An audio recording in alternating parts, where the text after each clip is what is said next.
Ma'am 5 MPS 5 रे तो आमे 2 जण करूथिलु। अच्छा ଏବେ 2 ଜଣ ଅଛନ୍ତି କ୍ଲାସରେ ତମେ ପଙ୍କଜିନୀ हाँ 2 ମଲ୍ଲିକ जण ଆଣ୍ଡ ही अच्छु। Jayashree Nayak. Jayashree, can you hear me? Yes, ma'am. अच्छा आमे इंग्लिश रे पढ़ेबा कि मीडियम टा ओडिया रहले भी चलिबो मिक्स रहले भी चलिबो कि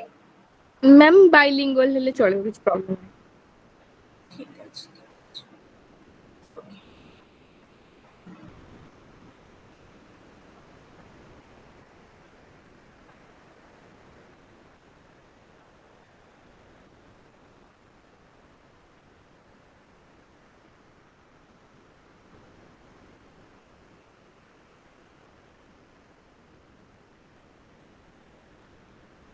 स्क्रीन शेयर होची देखि पारुछ कि स्क्रीन हाँ शेयर मैम। करिछि हाँ ठीक अछि आमे एई पेपर रो आमे तीनटा यूनिट अछि कवर करिबा मु स्लाइड बनेछि तमरो जति कि स्टडी मटेरियल जो यूनिट 1 और यूनिट 2 और यूनिट 3 तो कंबाइन करके समरी टा को पीपीटी फॉर्म रे करिछि सो दैट टिके क्लास टा एंगेजिंग लागिबो बोली बुझिला ठीक अछि मैम। हाँ मैम। हाँ तम मैम जदि पाखरे आमे पीडीएफ टा मन नबा को चाहबो तो मैम आपण ये करि परबे हाँ हमको नोट्स टा शेयर तमे करि परबे। तमे मते व्हाट्सएप କରିଦେଲେ ମୁଁ ପଠେଇଦେବି किंबा एइथिरे भी ठीक ମୁଁ पठेइदे गूगल मीट रे भी ମୁଁ पठेइदेबी। ठीक अछि मैम थैंक यू मैम। तो आज आम क्लास रे देखिबा कि peace and conflict study and first will see what is peace peace रे डेफिनेशन कोन एंड पीस को आम केते टाइप रे डिवाइड करि परिबा how many types of peace is there and peace रो डिफरेंट डिफरेंट ट्रेडिशन कोन कहूची पीस रिलेटेड एवं पीस रो आमे केमती पीस ग्रेजुअली आम सोसाइटी रे पीस टा हमपर होची केमती कॉन्फ्लिक्ट बा वायलेंस को आमे देखुचे सोसाइटी रे से विषय रे आमे पढिबा मेनली फर्स्ट चैप्टर आमे समस्त देखि पारुचे पीस एंड कॉन्फ्लिक्ट स्टडी जोथि nature and scope of peace रे कथा आमे पढिबा। Peace is traditionally we know what is peace. No, peace is the absence of war, and peace is the absence of violence. आमे शांति कहले सबुबले बुझे कि हाँ एटा जेतेबेले युद्ध होउनी जेतेबेले कोनोसी प्रकार हिंसा दंगा नाही सोसाइटी रे सेतेबेले पीस अछि बोली आमे बोलचे this is the traditional view of peace बुझी पारुछ। हाँ मैम। ट्रेडिशनाली आमे आगरो जेतेबेले शांति कोन बोली बुझुथिले सेतेबेले आमे कहउथिले जेतेबेले सोसाइटी रे युद्ध होउनी जेतेबेले कोनोसी प्रकार वायलेंस नाही जेतेबेले कोनोसी प्रकार कॉन्फ्लिक्ट आम सोसाइटी रे नाही आमे सेतेबेले गोटे पीसफुल सोसाइटी रे रहउचे बोली कहउचे किंतु आमे सोसाइटी धीरे धीरे ग्रेजुअली जेतेबेले डेवलप करूची सेतेबेले पीस रो डेफिनेशन चेंज होउची मॉडर्न डेफिनेशन जदि आमे कहिबा पीस रो it is not only the absence of war or violence जेतेबेले खाली युद्ध होउनी किंबा आमे गोटे हिंसात्मक समय रे नाही सेतेबेले आमे गोटे शांति रे अछि बोली आमे कहि परिबा नाही काहे कि ना the criteria of peace changed with the time modern समय रे आमे जदि कहूचे मॉडर्न सोसाइटी रे पीस कहिले आमे कहूचे it is establishing inner harmony it is a social justice it is about equality in society ଯେତେବେଳେ সোসাইটিରେ ହାରମୋନିର ଓଡ଼ିଆ ହେଉଛି ସମନ୍ୱୟ ବା ସହଯୋଗିତା ଯେତେବେଳେ ଆମେ ସହଯୋଗିତାର ସହ ସମନ୍ୱୟ ହେଇକି ଯଦି ନ ଚଳୁଛେ ଆମ ଭିତରେ ଯଦି ଇକ୍ୱାଲିଟି ନାହିଁ ଆମେ ଯେମିତି ଇଣ୍ଡିଆନ ସୋସାଇଟିର ଆମେ ଏକ୍ଜାମ୍ପଲ ଦବା there is a large number of diversity caste based class based religion based diversity एको सब नेकी बहुत प्रकार हिंसा हिंसा बहुत प्रकार कॉन्फ्लिक्ट आमे देखिबा पाउछ हम सोसाइटी रे ताहले आमे केमती कहबा कि केवल युद्ध जदि होउनी किबा किछ गोटे बड़ कॉन्फ्लिक्ट जेतेबेले न होउची सेतेबेले शांति रे अछि बोली आमे केबे कहि परिबानी जदि आम भितरे जाति जाति भितरे समानता नाही ଯେତେବେଳେ ଜେଣ୍ଡର ବେସ୍ଡ ନାରୀ ଓ ପୁରୁଷ ଭିତରେ ଯେତେବେଳେ ସମାନତା ନାହିଁ, when we are not getting social justice, ଆମେ ସମାଜରେ ଯେତେବେଳେ ନ୍ୟାୟ ପାଉନି, ସେତେବେଳେ ଆମେ କେବେ ଶାନ୍ତିରେ ଆମେ ଇନର ପିସ୍ କେବେ ପାଇବାନି, ଆମେ ମନ ଭିତରୁ ଆମ ଆତ୍ମା କେବେ ଶାନ୍ତିରେ ନଥିବ। ତ modern definition of peace was changed. Traditionally ଆମେ ଯାହାକୁ କହୁଥିଲେ peace is the absence of war or violence, ଆମେ ଆଜି ତାକୁ କହୁଛେ ନା, ମଡର୍ନ ଡେଫିନେସନରେ ପିସ୍ ହଉଛି it is the inner harmony, inner justice, and it is equality. It is all about the social equality, social justice, and inner harmony. ବୁଝିପାରିଲ ହଁ Pankajini? Ma'am. ହଁ ହଁ, ମ୍ୟାମ୍। ତ ମଡର୍ନ ଡେଫିନେସନରେ ଆମେ ପିସ୍ କହିଲେ ତିନିଟା କଥାକୁ ମେନଲି ଫୋକସ୍ କରୁଛେ। ଗୋଟେ ହେଉଛି inner harmony, then justice, and another is equity or equality in society. ଯେମିତିକି ଆମର ଦୁଇ ଜଣ ଫେମସ୍ ଥିଙ୍କର ଥିଲେ, ଡେଡ୍ରିନ୍ ଆଣ୍ଡ ପଲିଂ। ଦୁଇ ଜଣ ଯାକ କହୁଛନ୍ତି କି peace is not just non war, ଶାନ୍ତି କେବଳ ନୁହଁ କି ଯୁଦ୍ଧ ନ ହେବା, but it is the avoidance of suffering and injustice. କୌଣସି ପ୍ରକାର ଅତ୍ୟାଚାର, କୌଣସି ପ୍ରକାର ଅନ୍ୟାୟ ଯେତେବେଳେ ନ ହେବ ସମାଜରେ, ସେତେବେଳେ ଶାନ୍ତି ଆସିପାରିବ। The peace is not only the absence of war or violence, it is avoidance of all type of social sufferings, it is avoidance of all type of injustice, it is avoidance of all types of social inequality। ଯେତେବେଳେ ସୋସାଇଟିରୁ ସବୁ ପ୍ରକାର ସଫରିଂସ୍, ଇନଜଷ୍ଟିସ୍ and ଇନ୍ଇକ୍ୱାଲିଟିକୁ ଆମେ ହଟେଇ ପାରିବା, ସେତେବେଳେ ଆମେ ଗୋଟେ ever lasting piece achieve କରିପାରିବା ବୋଲି ଆମେ କହିବା। Traditional and modern definition of peace ଆମେ ବୁଝିଲେ, ପିସ୍ ଟ୍ରାଡିସନାଲି ଥିଲା ଆବସେନ୍ସ ଅଫ୍ ୱାର୍, ଯୋଉଠିକି ମଡର୍ନ ଡେଫିନେସନ ଆମେ କହୁଛେ ନାଇଁ, କେବଳ absence of war or violence ନୁହେଁ। ପିସ୍ କହିଲେ ଆମେ ଇନର ହାରମୋନିକୁ ବୁଝାଏ, ଆମେ ଜଷ୍ଟିସ୍କୁ ବୁଝାଏ, ଆମେ ଇକ୍ୱାଲିଟିକୁ ବୁଝାଏ, ଏବଂ ସବୁ ପ୍ରକାର ସଫରିଂସରୁ ଆମେ ଯେତେବେଳେ ଦୂରରେ ରହିବା, ସବୁ ପ୍ରକାର ଏକ୍ସପ୍ଲଏଟେସନରୁ ଆମେ ଯେତେବେଳେ ଦୂରରେ ରହିବା, ସେତେବେଳେ ଆମେ ଗୋଟେ ପିସଫୁଲ ଲାଇଫ ବଞ୍ଚୁଛେ ବୋଲି କହିବା। You can note the definition, ଡେଫିନେସନକୁ ତମେ ନୋଟ୍ କରିପାରିବ। Then there are so many traditions who are talking about peace. Peace ଉପରେ ବହୁତ ଗୁଡ଼ାଏ ଟ୍ରାଡିସନରେ ଭଲ ଭଲ କଥା ଗୁଡ଼ିକ କୁହାଯାଇଛି। ଯେମିତି we are belongs to the eastern religions, ଯେମିତି ଆମେ ହିନ୍ଦୁଇଜିମରେ ବିଶ୍ୱାସ କରେ, ଯେମିତି ବୁଦ୍ଧିଜିମ୍, ଜୈନିଜିମ୍, ଏଇଟା ସବୁ ହେଉଛି ଆମ ଇଷ୍ଟର୍ନ ରିଲିଜିଅନ୍। ଆମ ଏଇ ରିଲିଜିଅନ୍ ଗୁଡ଼ିକ କ'ଣ କୁହେ ପିସ୍ ବିଷୟରେ? ନା Hinduism, Buddhism and Jainism, they emphasize on inner peace. ସେମାନେ ପିସ୍ କହିଲେ mainly inner peace, non violence ଆଉ ସୋସିଆଲ ଜଷ୍ଟିସ୍, ଏଇ ତିନୋଟି କଥା ଉପରେ ଏମ୍ଫାସାଇଜ୍ କରନ୍ତି। ଯେମିତି ପିସ୍ କହୁଛେ ଆମେ ଇନର ପିସ୍ କ'ଣ, ଆମେ ଆତ୍ମାରୁ ଆମେ ସବୁବେଳେ ବାହ୍ୟ ଶାନ୍ତି ଖୋଜିବାନି, ଆମ ମନରୁ, ଆମ ମନ ଭିତରେ ବି ଆମେ ଶାନ୍ତ ଥିବା ଦରକାର। ଇନର ପିସ୍ ଆମକୁ ଦରକାର। ବାହାରେ ଆମେ ଯାଉଛେ, କୋଉଠି ଝଗଡ଼ା ହେଉଛି, କୋଉଠି ବାଡ଼ାପିଟା ହେଉଛି, କୋଉଠି ଷ୍ଟ୍ରାଇକ୍ ହେଉଛି, ସେଇ ସବୁରୁ ଆମକୁ ଦୂରେଇ ରହିଲେ ଯେ ଆମେ ଶାନ୍ତିରେ ରହିବା, ସେମିତି ନାହିଁ। ଆମ ମନ ଭିତରେ ବି ବହୁତ ଦ୍ୱନ୍ଦ୍ୱ ଚାଲେ, ଆମ ମନ ଭିତରେ ବି ବହୁତ ପ୍ରକାର କନଫ୍ଲିକ୍ଟ ହୁଏ। ଯେମିତିକି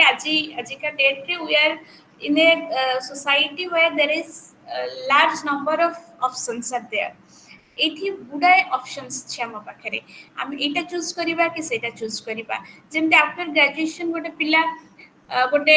କନଫ୍ଲିକ୍ଟ ତା ମାଇଣ୍ଡରେ ଆସେ କି ମୁଁ ପିଜି କରିବି କି ବିଏଡ୍ କରିବି। ଯେମିତିକି ଆମ ସୋସାଇଟିରେ ଗୁଡ଼ାଏ ପ୍ରକାରର ଏବେ ଯେମିତି ହିନ୍ଦୁ ଆଉ ମୁସଲମାନ କନଫ୍ଲିକ୍ଟ ଆମେ ଦେଖିବାକୁ ପାଉଛେ। ତ ଏ ସବୁ ଜିନିଷରେ ଆମେ କୋଉଠି ନା କୋଉଠି ମନ ଭିତରୁ ଆମେ ଶାନ୍ତ ରହିବା ଦରକାର, ଯୋଉଟାକି ହିନ୍ଦୁଇଜିମ୍ ଆଉ ବୁଦ୍ଧିଜିମ୍ ଏ ଦିଟାକ ରିଲିଜିଅନ୍ ଆ ଉପରେ ଅଧିକା ଏମ୍ଫାସାଇଜ୍ କରନ୍ତି କି inner piece is very much necessary than outer piece. ବାହାରୁ ଶାନ୍ତ ଆମେ କେତେ ଅଛି ସେଇଟା ଅଲଗା କଥା, କିନ୍ତୁ ଆମ ମନ ଭିତରୁ କେତେ ଶାନ୍ତ ଅଛି ସେଇଟା ଇମ୍ପୋର୍ଟାଣ୍ଟ। ଆଉ ଗୋଟେ ହେଉଛି ନନ୍ ଭାଓଲେନ୍ସ। ଆମେ ସମସ୍ତେ ଜାଣିଛେ our father of nation Mahatma Gandhi, he is the exponent, chief exponent of non violence. ସେ ସବୁବେଳେ ଅହିଂସାର କଥା କହୁଥିଲେ। Hinduism is all about ahimsa, Buddhism, Jainism, these religions are believing in non-violence and social justice. ସମାଜରେ ନ୍ୟାୟ आत्मारू आमे जेतबेले शांत थिबा एवं अहिंसा उपरे जेतबेले आमे गुरुत्व दउथिबा सेतबेले आमे शांत बोली आमे गोटे पीसफुल माहौल रे अच्छे आमे गोटे पीसफुल सोसाइटी रे अच्छे बोली कहि परिबा एटा होची ईस्टर्न रिलीजन मानकर कहिबार कथा माने बुद्धिज्म हिंदुइज्म आ जैनिज्म एमाने बिलीव करंती इनर पीस नॉन वायलेंस आ सोशल जस्टिस उपरे किंतु सेठी जदि आमे देखिबा वेस्टर्न ट्रेडिशन आमे जानिछे US UK France they are believing in Christianity large number of people are Christian there. The Christianity गोटे रिलीजन जे कि पीस कहले दुईटा जिनस को बुझे गोटे होचे हार्मोनी आ गोटे होचे गुडविल हार्मोनी माने जेमति आ पूर्वरु कहिछि हार्मोनी माने सहयोगिता बा समन्वय आमे समस्त जेतबेले परस्पर परस्पर को कोऑपरेट करे सोसाइटी रे मु मो काम कली तमे तम काम कला आमे केही का काम रे इंटरफेयर करे नहीं जेतबेले आमे समस्त सहयोगर सह आगु बढ़े ताहाको आमे हार्मोनी कहिताय एवं गुडविल आमे समस्तଙ୍କର कल्याण चिंता करिबा मंगल चिंता करिबा कहारो अमंगल जेतबेले आमे चिंता न करी तो वेस्टर्न ट्रेडिशन मतरे बा क्रिश्चियनिटी बा ग्रीक पीपल को मतरे बाइबल कोन कहूची ना एटा कहूची कि peace means harmony and goodwill बुझियला बुझी पारुचे कि आटिके स्लो करबी नहीं मैम बुझी होती जोठी किछि डाउट हबो त माने मते पछारी देबो ठीक अच्छे मैम तो इंडिजिनियस बिलीव तापर जदि हम देखिबा एक्सप्लॉयटेशन होची सबुठु बड़ थ्रेट पीस पई कि शांति पई कि जदि सबुठु बड़ गोटे विपद होची सेटा होची एक्सप्लॉयटेशन तमे जानिछो जेतबेले ब्रिटिशर्स माने 200 वर्ष धरि हमको एक्सप्लॉइट करूथिले नो इंडियंस आमे जदि कहबा कोनोसी भी भारतीय से टाइम रे पीसफुल लाइफ बंचु नथिला तो जेतबेले we are in the phase of exploitation जेतबेले आमे गोटे शोषण भितर रोचे आमे केबे भी खुशी रही परिबानी जे कोनोसी प्रकार फाइनेंशियल एक्सप्लॉयटेशन हो सेक्सुअल एक्सप्लॉयटेशन हो जे कोनोसी प्रकार शोषण आमो केबे भी शांति आडको निये नाही तो इंडिजिनियस बिलीफ कहूची कि harmony with nature and exploitation is the threat of peace शांतिर सबुठु बड़ शत्रु होची शोषण जेतबेले समाज रे समन्वय रहिबो समानता रहिबो ए शोषणटी रहिबो नाही काहे कि ना तमे जानिछो शोषण सबुले किए करे एक्सप्लॉयटेशन ऑलवेज रिच पुअर ऊपर एक्सप्लॉइट करे मेल फीमेल ऊपर एक्सप्लॉइट करे अपर कास्ट लोअर कास्ट ऊपर एक्सप्लॉइट करे ए जो जिनसटी सब बळे दुईटी ग्रुप दुईटी क्लास भितरे हुए मेनली जे हायर बा सुपीरियर क्लास से सब बळे इंफीरियर क्लास ऊपर एक्सप्लॉयटेशन करे तो एक्सप्लॉयटेशन जोटा कि शांति पर रो बाटरे सबुठु बड़ विपद ताको हम केमती हटेई परिबा ना बाय इक्वालिटी जेतबेले जेंडर बेस्ड इक्वालिटी आसीबो मेल आ फीमेल दुई जण इक्वल थिबे सेतबेले केही काहा को एक्सप्लॉइट करि परिबेनी जेतबेले कास्ट बेस्ड इक्वालिटी आसीबो सेतबेले ब्राह्मण टे शूद्र ऊपर एक्सप्लॉयटेशन करि परिबनी ताको शोषण करि परिबनी जेतबेले इकोनॉमिक इक्वालिटी आसीबो सेतबेले धनी गरीब भितरे तारतम्यता कमी जिवो तो एक्सप्लॉयटेशन ता सब बळे इनइक्वालिटी पई आसी थाए आ सोसाइटी रे पीस पाई सेटा सबुठु बड़ होची विपद तो इंडिजिनियस बिलीफ जदि हमें देखिबा ताहले शांति बा पीस एस्टैब्लिश करबा को हेले हमकु एक्सप्लॉयटेशन को अवॉइड करिया को पड़िबो गोटे equal and harmonious society establish करिया को पड़िबो तो फिलोसोफर जेमति हमें लॉक और रूसो समस्त हमें पॉलिटिकल साइंस रे जानि छी तो माने ग्रेजुएशन रे पढ़ी थिबो इवन पोस्ट ग्रेजुएशन रे भी हॉब्स लॉक एंड रूसो तीन जण होचंदी सोशल कॉन्ट्रैक्ट थ्योरिस्ट सामाजिक चुक्ति सिद्धांतर तीन जण होचंदी प्रवक्ता Locke Rousseau Hobbes Locke and Rousseau एठी हमें पढ़िबा लॉक और रूसो होचंदी पीस केमती आसीबो ना पीस जेतबेले हमें राष्ट्र बनेइबा सेतबेले आसीबो राष्ट्र ही शांति को आनी पारिबो राष्ट्र ही सब प्रकार वायलेंस को हटेई पारिबो जो पर्यंत राष्ट्र नाही मनुष्य ता मन इच्छा काम करिवो मनुष्य जो अराजकता बा अनार्की गोटे आसीबो सोसाइटी जदि राष्ट्र न आसी ଯେମିତି କି ତମେ ଇମାଜିନ୍ କର ଯେତେବେଳେ ଆମ ଆମ ଭାରତର ଏକ୍ଜାମ୍ପଲ ଆମେ ଯଦି ନବା ଯଦି ଏଠି ପୋଲିସ ସିଷ୍ଟମ ନଥାନ୍ତା ଲିଗାଲ ସିଷ୍ଟମ ନଥାନ୍ତା ଆମେ ଯେତିକି ପିସଫୁଲ ଲାଇଫ ବଞ୍ଚୁଛେ ତାହେଲେ କଣ ସେମିତି ପିସଫୁଲି ଆମେ ବଞ୍ଚି ପାରିଥାନ୍ତେ କି? ନା ମ୍ୟାମ୍। ଯଦି ଯଦି ଆମର ପୋଲିସ ନଥାନ୍ତେ ଆମେ କୌଣସି ଲ ନଥାନ୍ତା କୌଣସି କୋର୍ଟସ ନଥାନ୍ତେ କୌଣସି ଲୟର୍ସ ନଥାନ୍ତେ ଆମେ ସେତିକି ପିସଫୁଲି ବଞ୍ଚିଥାନ୍ତେ କି? ଏଇଟା ତ ଜଙ୍ଗଲ ରାଜ ହେଇଯାଇଥାନ୍ତା। ଏଇଠି ମାଇଟି ଇଜ ରାଇଟ ଜୋର ଜାର ମୁଲକ ତାର ଚାଲିଥାନ୍ତା। ତ ଲ ଆଉ ରୁଷ ସେ ଏକ୍ଜାକ୍ଟ କଥା କହୁଛନ୍ତି କି ଶାନ୍ତି ପ୍ରତିଷ୍ଠା କରିବା ପାଇଁ କି ହେଲେ ଆମେ ଗୋଟେ ଅରାଜକତା ର ସମାଜ ଭିତରେ ରହିଲେ ହବନି ଆମକୁ ରାଷ୍ଟ୍ର ବନେଇବାକୁ ପଡିବ। ଏବଂ ରାଷ୍ଟ୍ର ବନେଇବା ସହିତ ରାଷ୍ଟ୍ରର କର୍ତ୍ତବ୍ୟ କଣ ରହିବ ନା to protect the right liberty and property of the individual. ଲୋକମାନଙ୍କର ଅଧିକାରକୁ ଲୋକମାନଙ୍କର ସମ୍ପତ୍ତିକୁ ଲୋକମାନଙ୍କର ଜୀବନକୁ ସୁରକ୍ଷିତ ରଖିବାକୁ ପଡିବ। ତାପରେ ଯାଇକି ଶାନ୍ତି ଆସିବ। ତାପରେ ଯାଇ ସୋସାଇଟିରେ ଇଣ୍ଡିଭିଜୁଆଲସ ଗୋଟେ ପିସଫୁଲ ଲାଇଫ ବଞ୍ଚିବେ। ତ ଲକ୍ ଆଉ ରୁସୋମ ଯେତେବେଳେ ପିସ୍ କଥା କହୁଛନ୍ତି they linked with state they linked with social contract ସାମାଜିକ ଚୁକ୍ତିର କଥା କହୁଛନ୍ତି ଯାହା ଦ୍ୱାରା ସେମାନେ ରାଷ୍ଟ୍ର ଗଠନ କରିବାକୁ ଚାହୁଁଛନ୍ତି। ତ ଆମେ ଏଇଠି ପଢିଲେ ପିସ୍ ର ଡେଫିନେସନ ଆଉ ଟିକେ କ୍ଲିୟରଲି ବୁଝିବା ପାଇଁ କି ଏଇ ଚାରୋଟି ଟ୍ରାଡିସନ ଆମକୁ କହୁଛନ୍ତି ପିସ୍ ର କଣ କଣ ମିନିଂ ରହିଛି। ଇଷ୍ଟର୍ଣ୍ଣ ରିଲିଜିୟନ ଯୋଉଥିରେ ଆମେ ଦେଖିଲେ ବୁଦ୍ଧିଜିମ୍ ହିନ୍ଦୁଇଜିମ୍ ଆଣ୍ଡ ଜୈନିଜିମ୍ ଯେ କି ଇନର ପିସ୍ ନନ୍ ଭାଓଲେନ୍ସ ଆଉ ସୋସିଆଲ ଜଷ୍ଟିସ ର କଥା କହୁଛି। ତାପରେ ଆମେ ୱେଷ୍ଟର୍ଣ୍ଣ ଟ୍ରାଡିସନ ଦେଖିଲେ ଯୋଉଥିରେ କି ଆମେ ଦେଖିଲେ ଖ୍ରୀଷ୍ଟିଆନିଟି ମେନଲି କଣ କହୁଛି ନା ଖ୍ରୀଷ୍ଟିଆନିଟି କହୁଛି ହାରମୋନି କଥା ଆଉ ଗୁଡୱିଲ କଥା ସମାଜରେ ସମନ୍ୱୟତା ଏବଂ ଆମେ ସମସ୍ତଙ୍କର କଲ୍ୟାଣ ବା ମଙ୍ଗଳ ଚିନ୍ତା କରିଲେ ହିଁ ଶାନ୍ତି ଆସିବ ବୋଲି। ତାପରେ ଇଣ୍ଡିଜିନିୟସ ବିଲିଫ ର କଥା ଆମେ ଦେଖିଲେ ଯୋଉଠି ଆମେ ପଢୁଛେ କି ହାରମୋନି ଆମେ ଯେତେବେଳେ ନେଚର ସହ ବା ଆମେ ପ୍ରକୃତିରେ ଆମ ସୋସାଇଟିରେ ଯେତେବେଳେ ହାରମୋନି ବା ସମନ୍ୱୟତା ରହିବ ଏବଂ ଯେତେବେଳେ ଆମେ ଏକ୍ସପ୍ଲୋଇଟେସନକୁ ଆଭଏଡ କରିବା କାହିଁକି ନା exploitation is the main threat to peace. ଶାନ୍ତି ପାଇଁ ସବୁଠୁ ବଡ ବିପଦ ହଉଛି ଶୋଷଣ ଏବଂ এই ଶୋଷଣର କାରଣ କଣ ଇନଇକ୍ୱାଲିଟି ଏବଂ ଇନଇକ୍ୱାଲିଟି ଯେତେବେଳେ ସୋସାଇଟିରୁ ହଟିବ ଯେତେବେଳେ ଆମେ ଗୋଟେ ଇକ୍ୱାଲିଟି ଆଚିଭ୍ କରିବା ସୋସାଇଟିରେ ଏବଂ ହାରମୋନିୟସ ଲାଇଫ ବଞ୍ଚିବା କୋଅପରେଟିଭ ଲାଇଫ ବଞ୍ଚିବା ଆମେ ସମସ୍ତେ ସମସ୍ତଙ୍କୁ କୋଅପରେଟ କରିବା କୋଅର୍ଡିନେସନର ସହ ରହିବା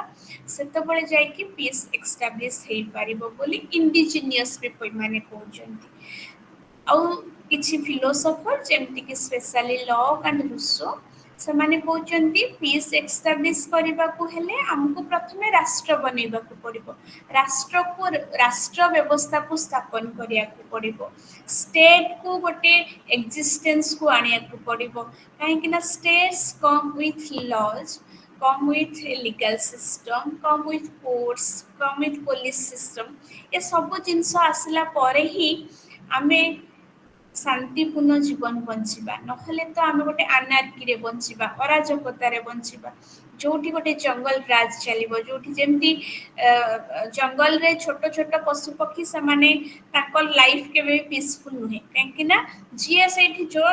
ଯିଏ ଯୋଉ ଶକ୍ତିଶାଳୀ ଜଙ୍ଗଲରେ ଯିଏ ସବୁଠୁ ଶକ୍ତିଶାଳୀ ସିଏ ଅନ୍ୟକୁ ଖାଇଦିଏ। ବାଘ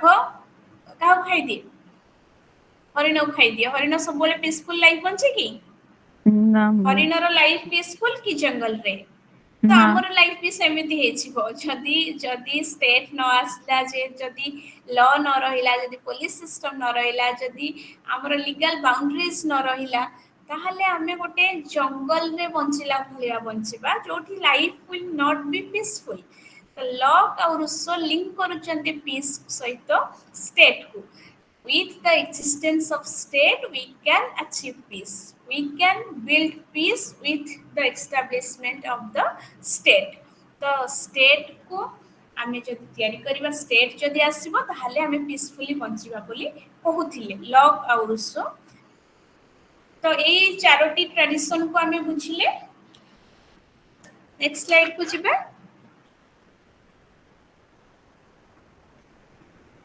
ନେକ୍ସଟ ସ୍ଲାଇଡକୁ ଯିବା। ଚାରିଟା ଟ୍ରାଡିସନ ବୁଝିପାରିଲ କି କିଛି ଡାଉଟ ଅଛି? ନାଇଁ ମ୍ୟାମ୍ ବୁଝି ହେଇଗଲା। देन आमे देखिबा टाइप्स ऑफ पीस शांति केते प्रकार mainly there are two types of peace देखि पारुथिबो negative peace and positive peace शांति को एटी दुई भाग रे डिवाइड करा गला first one is negative peace negative peace means the avoidance of violence বা absence of direct violence जोटा कि हमें पढ़ी थिले आ पूर्व फर्स्ट स्लाइड रे हम पढ़ी थिले traditional view of piece traditional view of peace रे भी कुहाउथिला कि पीस कोन ना absence of war पीस कोन ना absence of violence negative peace भी सही कथा कहूची जेतबेले सोसाइटी रे बा आम विश्व रे कोनोसी प्रकार रो दंगा हिंसा किंबा कोनोसी प्रकार युद्ध हो नाही सेतबेले आमे गोटे पीसफुल सोसाइटी रे बा पीसफुल वर्ल्ड रे रहुचे negative peace means absence of violence or absence of war किंतु पॉजिटिव पीस कहूची जहा मॉडर्न व्यू ऑफ पीस कहूथिला कि no peace is not only about the absence of violence or war peace is about the presence of justice equity and human rights and many more जेमति कि हमें पढ़िले social justice रहिबा दरकार society रे equity बा equality रहिबा दरकार society रे human right मनुष्य जेमति कि man are born free in our society आम सोसाइटी रे मनुष्य होची सबुठु फ्रीली बंचुथिबा प्राणी ह्यूमन्स आर सोशल एनिमल्स आमे जदि पढ़िबा father of political science Aristotle तांकर बुक पॉलिटिक्स रो फर्स्ट पैराग्राफ रे लिखुचंती man is a social animal then he said man is a political animal मनुष्य होची गोटे सामाजिक प्राणी समाज रे बंचिबो समाज रे जेउ सब अधिकार ताकू दरकार सब मिलिबा दरकार जेमति कि सोसाइटी रे ताकू न्याय मिलिबा दरकार गोटे इक्वालिटी रो सह लाइफ बंचिबा दरकार ताकू अन्य मानक सह सब बेले कंपेयर बा छोटो नीच छोटो बड़ो ए सब जिंस रे न पकेबा दरकार and humans are born with some rights आमे मनुष्य भाव रे जन्म हेचे माने हमर केते गुडी अधिकार रहिछि जेमति शिक्षा ग्रहण करिवार अधिकार जेमति कि स्वास्थ्य सेवा पाइबार अधिकार right to education right to work right to health care service right to clean environment ये सब होछि हमर ह्यूमन राइट आमे गोटे सोसाइटी रे आमे गोटे विश्व रे जतबेले जन्म नउछे आज ए ह्यूमन हमको किछि करिबा दरकार नै हमको बहुत गुडी अधिकार सेमिति मिली जाय काहे कि ना हमें मनुष्य जेहेतु हमको केते गुडी अधिकार मिलिछि बाय द नेचर एटा कहीं दबा दरकार नहीं these are the natural rights प्रकृति हमको ये अधिकार गुडी को देछि जेमति हमें जतबेले खरा रे जाउछे गोटे गछ छाई तळे हमें बसी पडुछे तबेले गछ हमको छाई दबार गछ तळे बसिबार अधिकार हम पाखे अछि आमे समुद्र रे जाई कि बुलीबार बा संध्या बेले चलीबार हमर से अधिकार अछि ए सब होछि नेचुरल राइट आमे जतबेले जन्म हेले आमे जो घरे जन्म हेले से घरर पेरेंटल प्रॉपर्टी ऊपर हमर अधिकार अछि से घरर एड्रेस हमर हे जाउछि से हमर बापा मां को आमे बापा मां डाकिबार अधिकार पाइछे सब हमको कोनोसी राष्ट्र देई नै एगुडा होछि हमर सब नेचुरल राइट आ जतबेले गोटे मनुष्य जन्म हुए ता सहित केते गुडी अधिकार भी से नै के आसे धीरे धीरे सोसाइटी रे जतबेले बढ़े केते गुडी अधिकार मिले जेमति कि right to education right to work right to health right to environment ये सब जिंस राइट टू मैरी ये सब जिंस तुमको जतबेले मिलिबो सोसाइटी रे सब अधिकार जतबेले गोटे मनुष्य को मिलिबो when an individual lives with social justice जतबेले हमको न्याय मिलिबो समाज रे हम सब कोनोसी अन्याय न होबो जतबेले हम इक्वालिटी रो सह बंचिबा पुनी सेही जिंस जदी आम भितरे तारतम्यता आसीबो डिफरेंस आसीबो क्लास क्रिएट होबो जहाले भी आम भितरे कॉन्फ्लिक्ट होबो आमे जदी दुईटी धर्म अलग अलग धर्म गोटे श्रेष्ठ धर्म गोटे छोट धर्म बोली आमे मानि नबा ताहाले दुईटी धर्म भितरे दंगा हबो जेतबेले कास्ट को नै कि upper caste lower caste system आसी जिवो दुईटी धर्म भितरे कोठी ना कोठी कॉन्फ्लिक्ट आसीबो जोठी जेंडर को लेकिन आम जिते नारी और पुरुष भितर विभेदता क्रिएट करदे आम जमी आम इंडियन सोसाइटी आम समस्ते जाने जेंडर डिस्क्रिमिनेशन कथा कहीं एते प्रकार डोमेस्टिक वायलेंस होची एसिड अटैक्स होची कहीं गैंग रेप्स होची गुड़ाक सब कौन होची ओनली बिकॉज ऑफ इनइक्वालिटी आमे सोसाइटी रे केबे भी जेंडर इक्वालिटी देई नाही केतो आमे वुमेन माननकु गोटे सर्टन लिमिटेशन भितरे रेस्ट्रिक्शंस भितरे रखिचे जहा द्वारा कि ताको ऊपर टर्चर होची बा एक्सप्लॉयटेशन होची तो जेतेबेले सोसाइटी रे फाइनेंशियल सोशल पॉलिटिकल इक्वालिटी मिलिबो बोथ फीमेल और मेल माननकु सेतेबेले दुईटी जेंडर भितरे ए जो वायलेंस बा कॉन्फ्लिक्ट केबे भी देखिबा को मिलिबोनी तो पॉजिटिव पीस होची स्ट्रक्चर ऊपर फोकस करूची स्ट्रक्चर कोन आम समाज रो गठन को हमें परिवर्तन करबा दरकार आम समाज रे जो प्रकार इनइक्वालिटी अछि ताको हटेबा दरकार आम सोसाइटी रे समस्त को जस्टिस मिलिबा दरकार एंड ह्यूमन राइट्स आम समस्त को राइट दबा दरकार ता परे जाई कि आम गोटे पीस अचीव करि परिबा जो पीस का एवर लास्टिंग हबो लॉन्ग लास्टिंग हबो नेगेटिव पीस तो गोटे शॉर्ट टर्म पीस रो कथा कहूची युद्ध होउनी ए समय रे ता माने वर्ल्ड रे बे पीस अछि पॉजिटिव पीस कहूची कि नाही युद्ध होउनी ता माने नुहे हम शांति रे अछि हमु कोन न्याय मिलुची कि आमे कोन समानतार सह बंचिचे कि is individual have all type of human rights सब मानविक अधिकार कोन हमको मिलुची कि जदि मिलुनी ताहले हम केबे भी पीसफुली बंची नाही जदि मिलुची ताहले we are in a peaceful society in a peaceful world तो ए जो कांसेप्ट पॉजिटिव पीस गोटे ब्रॉड विजन रो कथा कहूची जोठी नेगेटिव पीस रो कांसेप्ट टिके न्यारो टिके संकुचित कथा से कहूची पॉजिटिव पीस कहूची कि ever lasting long lasting peace जोठी जस्टिस अछि जोठी इक्वालिटी अछि जोठी ह्यूमन राइट्स अछि जोठी कोनोसी प्रकार एक्सप्लॉयटेशन नाही जोठी कोनोसी प्रकार इनइक्वालिटी नाही नेगेटिव पीस खाली कहूची नाइ वार होची जदी ताहाले आमे गोटे कॉन्फ्लिक्टफुल सिचुएशन रे बा सोसाइटी रे अछि जदी वार होउनी युद्ध होउनी वायलेंस नाही ताहाले आमे गोटे शांतिपूर्ण सोसाइटी रे रहूची तो नेगेटिव पीस और पॉजिटिव पीस भीतर जदी हमको चूज करबा को पड़े मु दुई जन को पचारुची आमे को पीस को चूज करबा नेगेटिव पीस या positive peace ma'am positive peace positive peace why we choose positive peace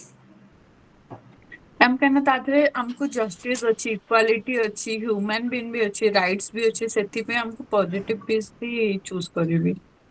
and positive peace will be long lasting peace एई शांतिटा सब दिन कंटिन्यू करिवो जेतबेले इक्वालिटी आसीबो जस्टिस आसीबो मनुष्य राइट्स सब पाइबो तापरे वायलेंस बा कॉन्फ्लिक्ट रो चांसेस बहुत मात्रा रे कमी जिवो फॉर द लॉन्ग टर्म गोटे लॉन्ग लास्टिंग पीस बा पीसफुल कोएक्जिस्टेंस भितरे आमे रहिबा तो ए जो जिंस आमे दुई प्रकार शांति विषय रे जानिले गोटे नेगेटिव अनदर इज पॉजिटिव सेमती जेमती आमे कहिचे peace is related to violence peace is related to war जोठी शांतिर कथा आसे सेठी कोठी ना कोठी हिंसार कथा आसे कोठी ना कोठी युद्धर कथा आसे शांति को बुझिबा सहित हमको युद्ध को बा हिंसा को भी बुझिबा को पड़िबो हिंसाटी कोन तो वायलेंस रो भी गुडाए फॉर्म अछि जेमती कि एठी तीनिटी प्रकार फॉर्म रो कथा तमरो कुहा जाईछि बुक रे direct violence, structural violence, and cultural violence. Violence has three types. One is direct violence, second one is structural violence, and third one is cultural violence. Direct violence रे आमे जानुचे physical harm like war, genocide, and abuse. जेतबले जणे directly physically जनकु harm पहुंचाए किंबा गोटे group of people आउ गोटे group of people को ऊपर फिजिकली वायलेंस करंती बा हिंसात्मक कार्यकलाप करंती it is related to physical harm जेतबले डायरेक्टली ये जने अन्य जन को ऊपर हाथ उठाए किंबा जेतबले युद्ध हुए गोटे देशर अन्य देश सह किंबा गोटे ग्रुप रो लोक अन्य ग्रुप रो लोक मानक सह बड़ा पिटा कले ए सबु जिनस वार जेनोसाइड बा अब्यूज से गृह युद्ध हो किंबा दुई देश भितर युद्ध हो किंबा दुईटी लोक मानक भितर हिंसा हो बाडिया पिटा हो ए सबु जिनस होची डायरेक्ट वायलेंस बा फिजिकल हार्म जेतबळे आमे दुईटी ग्रुप बा दुईटी इंडिविजुअल बा दुईटी देश डायरेक्टली सीधा सलख भाव दुईटी ग्रुप उपरे आमे युद्ध करूचे बा कोनोसी प्रकार रो फिजिकल हार्म पहुंचुचे ताको आमे डायरेक्ट वायलेंस बोली कहिबा तो direct violence is the example of direct violence is war genocide and abuse but there is another type of violence called structural violence. Structural violence is not about physical harm. It is the mental torture. It is the mental harm. ଯେତେବେଳେ ଆମ ଉପରେ କେହି physically ଆମକୁ କେହି ବାଡ଼ଉ ନାହାନ୍ତି physically ଆମକୁ କେହି touch କରୁନାହାନ୍ତି କିନ୍ତୁ ଆମ ସହ ବହୁ ପ୍ରକାର ଅନ୍ୟାୟ ହେଉଛି କେମିତି ଅନ୍ୟାୟ ହେଉଛି ନା ବାଇ ପଭର୍ଟି ବାଇ ରିପ୍ରେସନ୍ ବାଇ ଇନ୍ଇକ୍ୱାଲିଟି ବାଇ ଇନଜଷ୍ଟିସ୍ ଯେତେବେଳେ ଆମ ସହ ଅନ୍ୟାୟ ହେଉଛି କୋଉ ବେସ୍ରେ ପଭର୍ଟି ଆମେ ସୋସାଇଟିରେ ଦେଖିଛେ ଆମ Indian society mainly the 20% people have the 80% of benefits and 80% people have the 20% of benefits आम भारतीय समाज गोटे एमती समय रे आज पहुंची जोठी 20% लोकन पाखरे 80% लोकंकर पैसा अछि एवं 80% लोकन पाखरे मात्र 20% पैसा अछि तो एटा गोटे large number of inequality create करूची आम सोसाइटी रे जो इनइक्वालिटी रे एठी धनी बहुत धनी गरीब एठी बहुत गरीब तो ए जो पॉवर्टी आम सोसाइटी रे गोटे आमे जो वार वायलेंस बा कोनोसी प्रकार कॉन्फ्लिक्ट रो कथा कहबा जतबेले पॉवर्टी इरो कथा आसुची गोटे भोकिला मनीष कोनोसी प्रकार रो वायलेंस कोनोसी प्रकार रो खराब काम संगे संगे कर दे पारे तो सोसाइटी रो आमे जतबेले पॉवर्टी को रिडक्शन न करिबा जतबेले इनइक्वालिटी न हटेइबा जतबेले आमे भारतीय समाज रे जाति को नहीं कि एते प्रकार इनइक्वालिटी रखिचे जोठी ब्राह्मण को आमे अपर कास्ट रो मान्यता देचे एवं गोटे शूद्र लाइफ सारा से गोटे मेंटली डिप्रेसिव लाइफ बंचुची गोटे इनफीरियरिटी रो सह बंचुची तमे गां गुडी करे देखिबो बहुत प्रकार रो टॉर्चर गोटे शेड्यूल कास्ट रो लोक को मिले तो ए सबु जिंस गोटे इनइक्वालिटी क्रिएट करूची और ता भितरे जो वायलेंस रो बा गोटे इनफीरियरिटी रो भावना जतबेले आसुची सेतबेले से केबे भी शांति रो सह सोसाइटी रे बंची पारु नाही तो वायलेंस केवल फिजिकली जनकर क्षति करबा नहीं वायलेंस होची मेंटली जनकू छोट कर देबा मेंटली जनकू अशांति दे देबा जेमति कि अन्याय द्वारा दारिद्रता द्वारा बा काहाकू डिप्रेस कर देबा काहाकू गोटे इनइक्वाल लाइफ हम सोसाइटी रे इनइक्वालिटी क्रिएट करबा ये सब जिनस रिलेटेड टू स्ट्रक्चरल वायलेंस तो वायलेंस एठी हमें पढ़िले डायरेक्ट वायलेंस जोटा कि हमें बुझिले कि फिजिकली कहा ऊपर टॉर्चर करबा फिजिकली कहा को बाडे देबा फिजिकली गोटे देश अन्य देश ऊपर वार डिक्लेयर करबा ये सब होची डायरेक्ट वायलेंस किंतु हमर किछटा स्ट्रक्चरल वायलेंस अछि जहा को हमें गठनात्मक बा संरचनामूलक हिंसा बोली कहे ओडिया रे स्ट्रक्चरल वायलेंस को हमें संरचनामूलक बा संरचनात्मक हिंसा बोली कहबा जोटा कहा सह रिलेटेड ना सोसाइटी रे इनजस्टिस सह पॉवर्टी सह रिप्रेशन सह एंड इनइक्वालिटी सह तो वायलेंस को जदि आमे हटेबा को चाहिबा आमे हम सोसाइटी रो स्ट्रक्चर बा संरचना बा गठन को परिवर्तन करिया पड़िबो हमको सोसाइटी रे जस्टिस को एस्टैब्लिश करिया पड़िबो हमको सोसाइटी रे इक्वालिटी अचीव करिया पड़िबो तापर जाय कि स्ट्रक्चरल चेंजेस आसिले सोसाइटी रे तापर जाय कि हमें कहि परिबा सोसाइटी रे पीस आसीबो वायलेंस कमिबो तो आमे केमती कहबा वायलेंस हबनी जदि आमे हिंदू मुसलमान को भितरे पार्थक्य करेबा जदि आमे कहबा केमती वायलेंस हबनी जदि जाति बेसिस रे आमे एई चारिटी भागरे ब्राह्मण क्षत्रिय वैश्य शूद्र बोली डिवाइड कर देछि एवं समस्तଙ୍କୁ समान कैटेगरी रे रखी नाही आमे केमती कहिबा वायलेंस हबनी जेतेबेले जेंडर डिस्क्रिमिनेशन हमरे एठी एते मात्रा रे रहिछि जोठी आमे कहूचे घरर सब काम house hold work will be done by the women only and the public life belongs to the male ସବୁ ପ୍ରକାର freedom ଯଦି ଆମେ ଗୋଟେ men କୁ ଦବା ଆଉ ଗୋଟେ women ଯୋଉଠି ସେଠି ସବୁ ପ୍ରକାର ରେଷ୍ଟ୍ରିକ୍ସନ ଭିତରେ ଘର ଭିତରେ ରହିଗଲା କେମିତି ଭାଉଲେନ୍ସ ତା ମନରେ କେମିତି ହିଂସା ନ ଆସିବ କେମିତି ଆମେ କହିବାନି କି ଏଇ ଦୁଇ ଜଣଙ୍କ ଭିତରେ ଇକ୍ୱାଲିଟି କେମିତି ଆସିପାରିବ ତ ଯୋଉ ପର୍ଯ୍ୟନ୍ତ ଇକ୍ୱାଲିଟି ନ ଆସିଛି ପଭର୍ଟି ରିଡକ୍ସନ ନ ହେଇଛି जो पर्यंत सोसाइटी रे जस्टिस न मिली से पर्यंत आमे वायलेंस को कमे पारिबा नाही तो स्ट्रक्चरल वायलेंस कहूची if we want to reduce violence we have to change our social structures we have to create a equal structure in our society आमे समाज रे स्ट्रक्चरल चेंजेस आनिले ही वायलेंस हटिबो काहेकि ना एटी वायलेंस फिजिकली होनी directly होनी एटा indirect violence एटा होची poverty through रे आमे हिंसा करूचे एठी आमे इनइक्वालिटी थ्रू रे हिंसा होची तो वायलेंस रो दुईटा फॉर्म रे आमे जानले direct violence second one is structural violence and third one is cultural violence cultural violence जोटा कि it is also related to structural violence जेमति कि norms values that justify or perpetuate violence किछिटा हमर मूल्यबोध बा हमर चिंताधारा जे कि हिंसा को बढ़ाए जेमति कि हम भारत रे कल्चरल वायलेंस रे जदि एग्जांपल दबा हम इंडियन सोसाइटी रे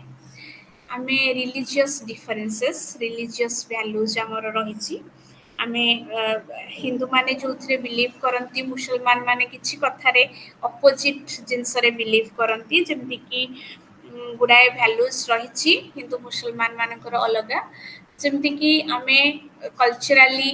वुमेन और मेन को अलगा अलगा ट्रीट करूचे जेमति कि फास्टिंग रो कथा हे गला all the fastings will done by the female only ए जो कल्चरल डिफरेंसेस हमर रहिछि गोटे पोर्शन ऑफ सोसाइटी पई अलगा आ गोटे पोर्शन ऑफ सोसाइटी पई अलगा जेमति Brahmins they are allowed to temples and scheduled caste are not allowed to the temples these values these ideas create differences create inequality in our society and day by day these values and norms are create violence in our society এই ସବୁ ମୂଲ୍ୟବୋଧ এই ସବୁ ଚିନ୍ତାଧାରା এই ସବୁ ଆମ ଭିତରର ଥିବା ପ୍ରସ୍ପେକ୍ଟିଭ ପାଇଁ ଭାଉଲେନ୍ସ ଟା ବଢୁଛି ଏବଂ ଆମେ ଏଇ ଚିନ୍ତାଧାରାକୁ ନେଇକି ଆମେ ଭାଉଲେନ୍ସକୁ ଜଷ୍ଟିଫାଏ ବି କରୁଛେ ଆମେ କହୁଛେ ଏଇ ସବୁ ହିଂସା ଯେମିତି ହିନ୍ଦୁ ମୁସଲମାନଙ୍କ ଭିତରେ ଆମ ଇଣ୍ଡିଆରେ ଯୋଉ କନଫ୍ଲିକ୍ଟ ଯୋଉ ବିବାଦ ଚାଲିଛି ଯୋଉଟା କି ड्यूरिंग आवर इंडिपेंडेंस 1947 मसीह कोट ना कोठी आज पर्यंत भी तुम देखुचे चली डेली न्यूज रे डेली टीवी रे तुम देखुथिबो कहीं ये जिनसटा सरुनी कहीं ये जिनसर एंड होनी because of our cultural values because of the differences in our values ଆମର ଦୁଇ ଧର୍ମ ଭିତରେ ଯୋଉ ଡିଫରେନ୍ସେସ୍ ରହିଛି ସେଇ ଜିନିଷ ସାଂସ୍କୃତିକ ମୂଲ୍ୟବୋଧରେ ଯୋଉ ବିବିଧତା ରହିଛି ଯୋଉଥିପାଇଁ କି ଏଇ ସବୁ ହିଂସା ଚାଲିଛି ତ ହିଂସାର ତିନୋଟି ଫର୍ମ ଆମେ ଜାଣିଲେ ତିନୋଟି काइंड जानिले चौथी आमे जानिले direct violence structural violence and cultural violence direct violence is physical harm structural violence is the injustice that are seen in our social structure like poverty inequality injustice cultural violence rame dekhile our beliefs our values our norms that leads to violence. These three type of violence are there. Three types of violence हमें पढ़िले जदि किसी doubt अछि मते पचारि परिबो कोन कोन मते कुआ केते type रो हमें violence पढ़िले ma'am direct indirect और कौन था ना कॉन्स्ट्रुक्चुअली वायलेंस डायरेक्ट वायलेंस आ गोटे होची स्ट्रक्चरल जहाँ को हम इनडायरेक्ट बोली स्ट्रक्चरल कहूचे भी स्ट्रक्चरल हाँ and third one is cultural violence culture बुझिएला तीन टे जाक वायलेंस को बुझी पारिलो त माने हाँ मैम देन पुणी आसिला हमर जो गोटे डिफरेंस तमर क्वेश्चन भी आसी पारे difference between negative peace and positive peace negative peace और पॉजिटिव पीस भितर डिफरेंस आसे तमर क्वेश्चन पैटर्न केमिति केमिति क्वेश्चन आसे केवल लॉन्ग क्वेश्चन आसी ना हाँ मैम गोटे 500 वर्ड वाला आसे आ गोटे 250 वर्ड वाला आसे टोटल 10टा क्वेश्चन था 5टा 500 वर्ड वाला था आउ 5टा 250 वर्ड वाला था अच्छा आउ ठीक अछि पर क्वेश्चन आंसर 10 मार्क ही था अच्छा तामाने सबुतिक लॉन्ग क्वेश्चन ही आसुछि हाँ लॉन्ग क्वेश्चन ही आसा था तमरो सेमिस्टर केबे किछि मैम आसिनी अच्छे डेट्स नहीं मैम जून रू स्टार्ट होचे अच्छा এই কোর্সে তুমি দুই জন ହିଁ জয়েন କରିଛ मैम ଏବେ 3 ଜଣ ହେଇଗଲେଣି ଆଉ ଜଣେ ବି ଅଛନ୍ତି କିଏ ଆଚ୍ଛା ତ negative peace and positive peace ଭିତରେ ଆମେ ଡିଫରେନ୍ସ ଜାଣିବା ନେଗେଟିଭ ପିସ୍ ଯେମିତି କୁହାଗଲା it is avoidance of war ଯେତେବେଳେ ଯୁଦ୍ଧ ହଉନି ସେତେବେଳେ ପିସ୍ ଅଛି ବୋଲି ନେଗେଟିଭ ପିସ୍ କହୁଛି ନକାରାତ୍ମକ ଶାନ୍ତି ଏକୁ ଆମେ କହିବା ଓଡ଼ିଆରେ ତ end of war without addressing the root cause ଆମେ ମୂଳ କାରଣ ନ ଜାଣିକି ବି ଯେତେବେଳେ ଯୁଦ୍ଧ ଶେଷ ହଉଛି ଯେମିତିକି ଫାଷ୍ଟ ୱାର୍ଲଡ ୱାର୍ ସରିଲା ଆମେ କହିଲେ ୱାର୍ଲଡରେ ପିସ୍ ଆସିଗଲା ଆମେ ଲିଗ୍ ଅଫ୍ ନେସନର ଏକ୍ସଟାବ୍ଲିଶ କଲେ we established League of Nation 1920 ଜାନୁଆରୀ 10 ରେ ଆମେ କଲେ ଲିଗ୍ ଅଫ୍ ନେସନ ଏକ୍ସଟାବ୍ଲିଶ କଲେ ଫର୍ ପିସ୍ ଆମେ ସେକେଣ୍ଡ ୱାର୍ଲଡ ୱାର୍ ଆଉ ସୋସାଇଟିରେ ନ ହବ କିନ୍ତୁ ଆମେ କିଛି ରୁଟ୍ କଜ୍କୁ ଆଡ୍ରେସ୍ କରିନଥିଲେ ଆମେ ଫାଷ୍ଟ ୱାର୍ଲଡ ୱାର୍ରେ ସବୁ ପ୍ରକାରର ବ୍ଲେମ୍ ଜର୍ମାନୀକୁ ଦେଇଦେଲେ ଯଦି ଜାଣି ମନେ ପଡୁଥିବ ଫାଷ୍ଟ ୱାର୍ଲଡ ୱାର୍ ହେଇଥିଲା 1914 ରୁ 19 ପର୍ଯ୍ୟନ୍ତ ଯୋଉଥିରେ ଦୁଇଟି ଆଲାଏଡ୍ ପାୱାର ଆଉ ଗୋଟେ କିଏ ଥିଲେ ରେ ସେଣ୍ଟ୍ରାଲ ପାୱାର ଦୁଇଟି ପାୱାର ଭିତରେ ଯେତେବେଳେ ଯୁଦ୍ଧ ହଉଥିଲା ଯୁଦ୍ଧର ଶେଷରେ ଆମେ କହିଲେ ଶାନ୍ତି ଆସିଲା ପୁଣି ତମର 1939 ରୁ 45 ହେଲା second world war second world war ପରେ ୟୁନାଇଟେଡ୍ ନେସନର ଫର୍ମେସନ ହେଲା ତାପରେ ବି ଆମେ କହିଲେ ସୋସାଇଟିରେ ବା ୱାର୍ଲଡରେ ପିସ୍ ଆସିଯିବ କିନ୍ତୁ ଆମେ କେତେବେଳେ ରୁଟ୍ କଜ୍କୁ ଦେଖୁନାହିଁ ରୁଟ୍ କଜ୍କୁ ଆଡ୍ରେସ୍ କରୁନାହିଁ ଏବେ ଦେଖ ପୁଣି Russia Ukraine Israel Palestine war ଏ ସବୁ ୱାର୍ କୋଉଠି ନା କୋଉଠି ସୋସାଇଟିରେ ୱାର୍ଲଡରେ ରିପିଟ୍ ହଉଛି ବିକଜ ଆମେ ମେନ୍ ରିଜିନ୍ କ'ଣ ୱାର୍ର ଆର୍ମାମେଣ୍ଟ ଆମେ ନ୍ୟୁକ୍ଲିୟର ୱେପନ୍ସ ରଖିଛେ ସବୁ ଷ୍ଟେଟ୍ରେ ୱେପନ୍ସ ଅଛି ଆର୍ମସ ଆଣ୍ଡ ଆମ୍ୟୁନିସନ୍ସ ଅଛି ଯଦି ଯୋଉ ପର୍ଯ୍ୟନ୍ତ ୱେପନ୍ସ ଅଛି সেই পর্যন্ত যুদ্ধ হব যদি আমি কমপ্লিট ডিজার্মামেন্ট গোটে এস্টাব্লিশ ন করিছে সোসাইটি ওয়ার্ল্ডরে যদি নিরস্ত্রীকরণ ন আসিছি যেতবে আমি সবু অস্ত্র শস্ত্রকু ধ্বংস ন করিছে সে পর্যন্ত যুদ্ধ হব আমি কূটনীতির সহ ডিপ্লোমাসিকু ইউজ করি কথাবার্তা দ্বারা ডিসকশন দ্বারা মিটিংস দ্বারা যেতবে কনফ্লিক্টকু ରିଡ୍ୟୁସ୍ କରିବାକୁ ଚେଷ୍ଟା ନ କରିକି ଯୁଦ୍ଧ ଦ୍ୱାରା ପରସ୍ପର ଉପରେ ଆଟାକ୍ କରିକି ଯେତେବେଳେ ଆମେ ନିଜର ପାୱାରକୁ ଦେଖେଇବାକୁ ଚାହେଁ ସେତେବେଳେ ଯୁଦ୍ଧ ହୁଏ ତ ନେଗେଟିଭ ପିସ୍ କହୁଛି ଯୁଦ୍ଧକୁ ଶେଷ କରିଦେବା ଯୁଦ୍ଧ ସରିଗଲା ଶାନ୍ତି ଆସିଗଲା କିନ୍ତୁ ଗୋଟେ ଯୁଦ୍ଧର ଯଦି ରୁଟ୍ କଜ୍କୁ ଆମେ ଆଡ୍ରେସ୍ ନ କରିବା ତାର ମୂଳ କାରଣକୁ ଯଦି ଆଡ୍ରେସ୍ ନ କରିବା ତାହେଲେ ଆଉ କିଛି ସମୟର ବ୍ୟବଧାନରେ ପୁଣି ଆଉ ଗୋଟିଏ ଯୁଦ୍ଧ ହବ पॉजिटिव पीस ସେଇ ଜିନିଷ କହୁଛି ଏଲିମିନେଟ୍ ଷ୍ଟ୍ରକ୍ଚରାଲ ଭାଓଲେନ୍ସ ସୋସାଇଟିରେ ଯାହା ସବୁ ଭାଓଲେନ୍ସ ଅଛି ସମସ୍ତଙ୍କୁ ମୂଳରୁ ଧ୍ୱଂସ କରିବା ଦରକାର ଯାହାଦ୍ୱାରା କି ଆମେ ପ୍ରମୋଟ କରିପାରିବା justice equality and environmental balance environmental sustainability ଆମେ କ୍ରିଏଟ୍ କରିପାରିବା ସୋସାଇଟିରେ ଜଷ୍ଟିସ୍ ବା ନ୍ୟାୟ ଆମେ ଏକ୍ସଟାବ୍ଲିଶ କରିପାରିବା ଆମେ ଇକ୍ୱାଲିଟି ଆଣିପାରିବା ସମାଜରେ तो नेगेटिव पीस कौन ओनली एंड ऑफ वार रो कथा without addressing the root cause of war, ଯୁଦ୍ଧ କୋଉ କାରଣରୁ ହେଇଛି କୋଉଥିପାଇଁ ହେଇଛି ତାକୁ ଆଡ୍ରେସ୍ ନ କରି ଯୁଦ୍ଧକୁ ଶେଷ କରିଦେବାର କଥାଟି ନେଗେଟିଭ ପିସ୍ କୁହେ। ପଜିଟିଭ ପିସ୍ କହୁଛି କି ଯଦି ଆମେ ଏଲିମିନେଟ୍ କରିପାରିବା ଷ୍ଟ୍ରକ୍ଚରାଲ ଭାଓଲେନ୍ସକୁ, ଷ୍ଟ୍ରକ୍ଚରାଲ ଦ କଜେସ୍ ରୁଟ୍ କଜ୍କୁ ଯଦି ଆମେ ଆଡ୍ରେସ୍ କରିପାରିବା ତାହେଲେ ସୋସାଇଟିରୁ ଆମେ ସବୁ ପ୍ରକାରର ଭାଓଲେନ୍ସକୁ ଏଲିମିନେଟ୍ କରିପାରିବା and we can promote justice, equality and sustainable environment by environment ଗୋଟେ balance ଆମେ ଆଣିପାରିବା। ତ ନେଗେଟିଭ ପିସ୍ ଆଉ ପଜିଟିଭ ପିସ୍ ଭିତରେ ଏଇଟା ରହିଲା ଡିଫରେନ୍ସ। ନେଗେଟିଭ ପିସ୍ ଯୋଉଟା କି ଗୋଟେ narrow concept and positive piece ଯୋଉଟା କି ଗୋଟେ ବ୍ରଡ୍ ଭିଜନର ସହ କହୁଛି। ନେଗେଟିଭ ପିସ୍ ୱାର୍କୁ ଏଣ୍ଡ କରିବା କଥା କହୁଛି, ଯୋଉଠି ପଜିଟିଭ ପିସ୍ କହୁଛି ଯୁଦ୍ଧକୁ ଏଣ୍ଡ କରିବା ସହିତ ତାର ରୁଟ୍ କଜ୍କୁ ବି ଆଡ୍ରେସ୍ କରିବା, ତାର ଷ୍ଟ୍ରକ୍ଚରାଲ ଯୋଉ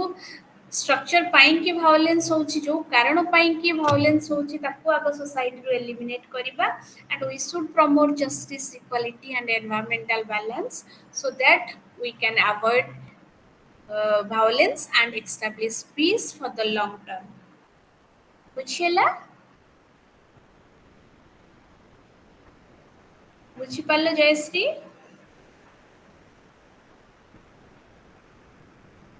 ମ୍ୟାମ୍ ଜୟଶ୍ରୀ ଲେଫ୍ଟ ହେଇଯାଇଛନ୍ତି। ଆଚ୍ଛା, ଆଉ କିଏ ଅଛନ୍ତି ଏବେ? ପଙ୍କଜିନୀ ଅଛ ନାଇଁ? ବର୍ଷାରାଣୀ ମ୍ୟାମ୍ ନାୟକ ବର୍ଷା ଅଛନ୍ତି ନା? ହଁ। ଆଚ୍ଛା, ସନ୍ଧ୍ୟାରାଣୀ ଦାସ, ସନ୍ଧ୍ୟାରାଣୀ ଦାସ ଅଛ ତମେ? Yes, ma'am. ଠିକ ଅଛି।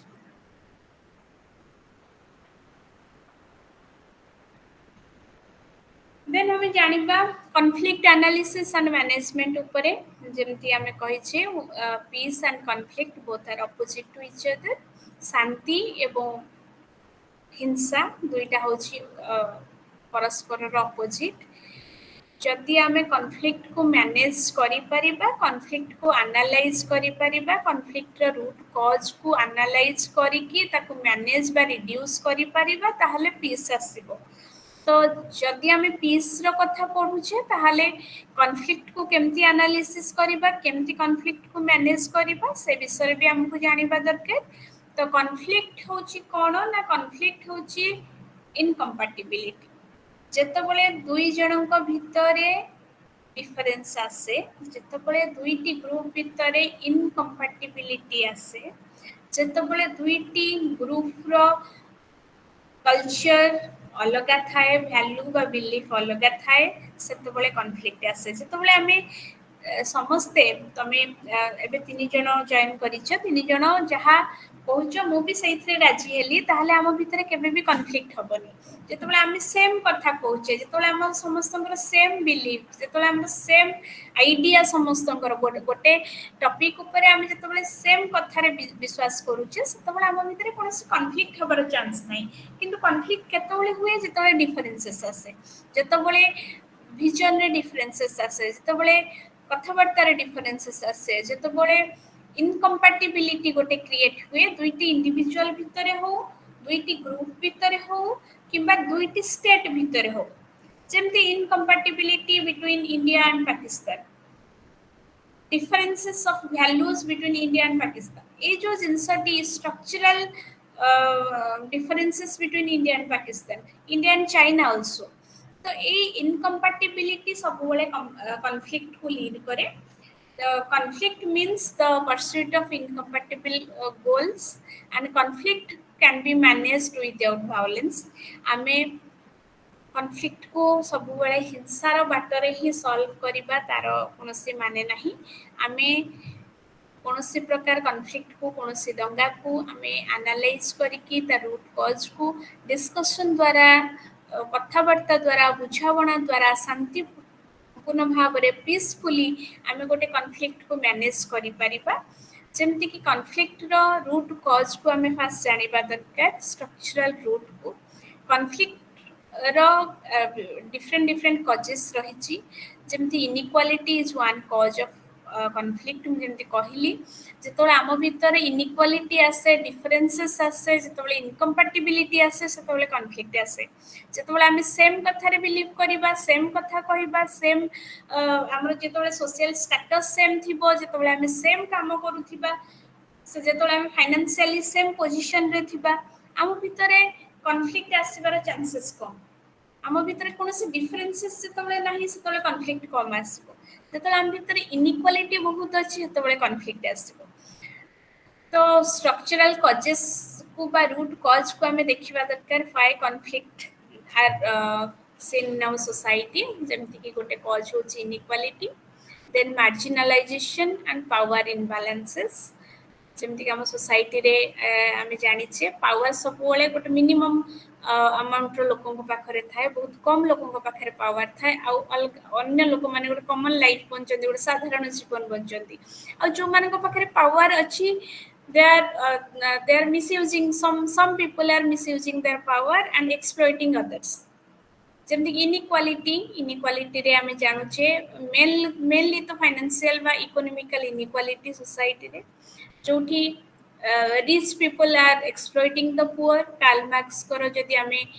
क्लास स्ट्रगल रो कथा कहबा कार्ल मार्क्स से कथा कहउतिले इनइक्वालिटी रो कथा कहउतिले inequality leads to class and class of bourgeois and class of proletariat class of rich and class of poor rich by the history जतबेले आमे इतिहास को देखिबा आमर एंशिएंट सोसाइटी रे भी आमर मिडिएवल सोसाइटी रे भी आजिर मॉडर्न सोसाइटी रे भी आमे देखि आसुचे सब बेले जो माने धनी से माने गरीब माने को एक्सप्लॉइट करिसेंती तो इनइक्वालिटी मार्जिनलाइजेशन और power इनबैलेंसेस these three are the main structural causes of conflict. Each and every conflict happen due to differences, due to incompatibility, due to inequality. And the structural root of conflict is inequality, marginalization and power imbalances. एवं conflict को आमे solve बा manage करि परिबा without violence आमे conflict को resolve करि परिबा by peaceful means by peaceful coexistence by peaceful settlement आमे बसिकी कथा हे कि बुझामणार सह डिस्कशन करि कि शांतिपूर्ण भाव रे आमे जे कोनोसी प्रकार हिंसा को दंगा को आमे सॉल्व करि परिबा सब बेले गोटे दंगा हिंसा द्वारा सॉल्व हुए नहीं बा युद्ध वायलेंस ए सब गुडी को होची सब जिनसर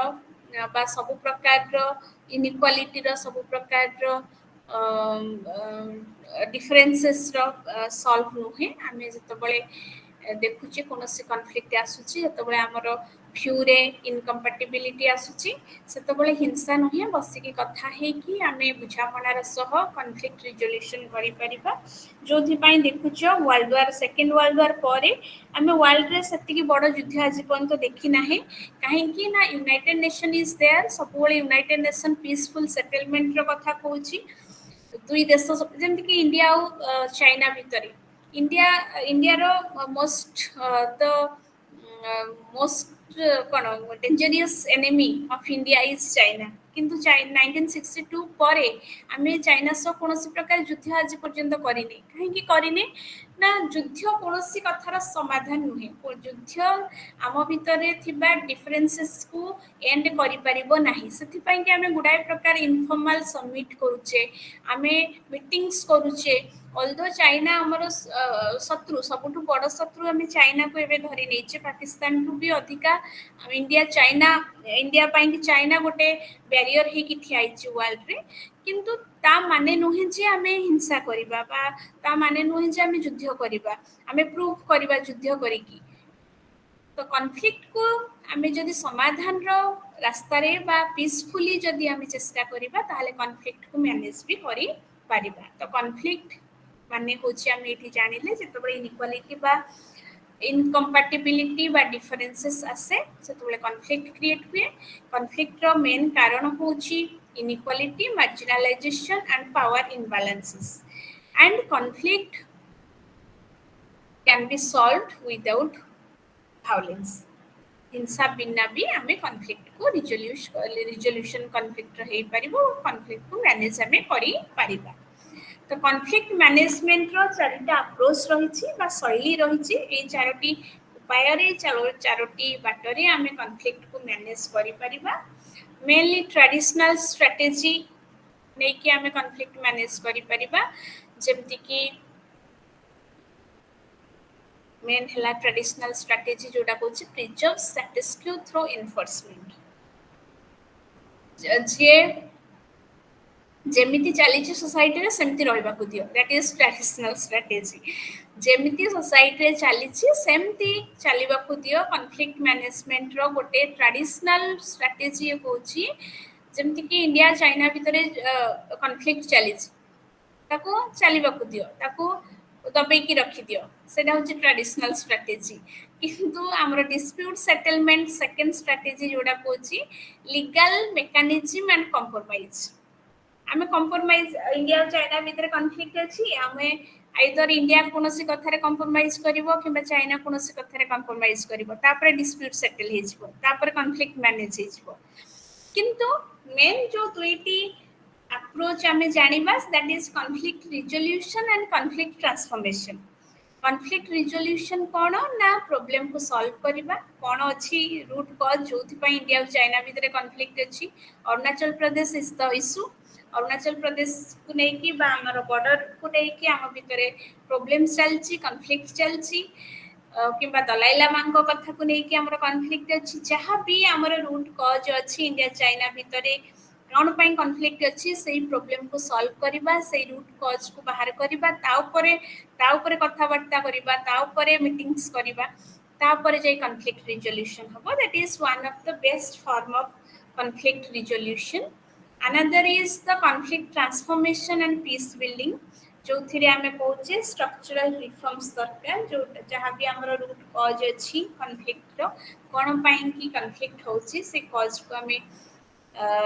सॉल्व करिबा बा से कॉज को आमे बाहर करिबा और तापर डिस्कशन करिबा ता छोडा एम्पावरमेंट ऑफ मार्जिनलाइज्ड ग्रुप जेमति हम सोसाइटी रे इनइक्वालिटी रहिछि बोली कॉन्फ्लिक्ट आउछि से इनइक्वालिटी जो मार्जिनलाइज्ड ग्रुप अछंती मार्जिनलाइज्ड ग्रुप किए जो माने संख्या रे कम सोसाइटी जो माने संख्या रे कम एवं जो माने को इक्वल अपॉर्चुनिटी मिलु नाही जेमति जेंडर बेसिस रे जदि हमें कहिबा मेल मानकु जेतिकी प्रकार रो फ्रीडम एंड मिलुची सोसाइटी रे कल्चरली हम वुमेन मानकु सेतिकी मे बी सेतिकी फ्रीडम मिलु नाही आज भी आज का डेट रे भी हमर पोस्ट मॉडर्न समय रे भी 21st सेंचुरी रे भी कोठी ना कोठी हमें देखुची women are not getting that much opportunity that are giving that are getting by the men तो एम्पावरमेंट हबा दरकार सेमानकु वुमेन मानकु सशक्त करिवा दरकार जो माने शेड्यूल कास्ट रो शेड्यूल ट्राइब रे रहिले से माने भी इक्वल अपॉर्चुनिटी पाई नाहंती सोसाइटी रे सेमानकु एम्पावर करिवा दरकार ट्रांसजेंडर को कथा आजिकली बहुत कहा होची ट्रांसजेंडर मानकु आमे सब प्रकार राइट्स देले मध्य सेही जो सोशली तांको देखिबार जो शैलीटा हमर अछि सेटा अबे भी चेंज ही नहीं आमे ट्रांसजेंडर को एज ए ह्यूमन ट्रीट ही करू नाही आमे ट्रांसजेंडर को देखले कि हसे दोची के तांको कोनस प्रकार जोक्स पास कर दोची तो जो जिनसटा ताकू गोटे सोसाइटी रे गोटे मार्जिनलाइज्ड ग्रुप है कि माने से माने गोटे आज ह्यूमन जो प्रकार रेस्पेक्ट जो प्रकार फ्रीडम जो प्रकार अपॉर्चुनिटी पाइबा कथा कोठी ना कोठी पाउ नांती तो सोसाइटी रे कॉन्फ्लिक्ट को आमे जतले रिजॉल्व करिबा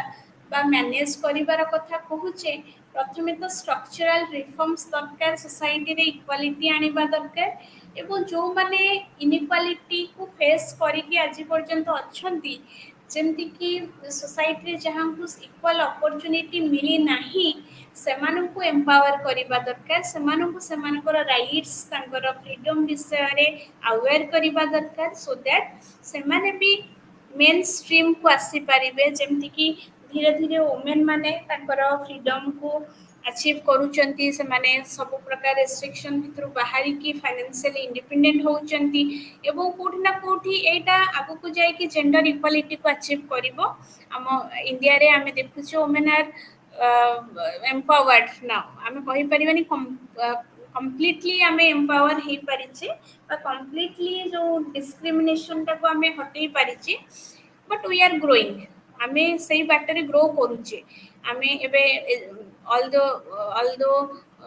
आमे एजुकेशन रे बहुत भलो अचीव करिचे जो भी टॉपर लिस्ट देख तमे से आर्ट्स हो साइंस हो कॉमर्स हो किंबा इंजीनियरिंग मेडिकल हो सब फील्ड रे women are doing very good से माने बढ़िया रैंक रखुचंती तो ए सब जिंस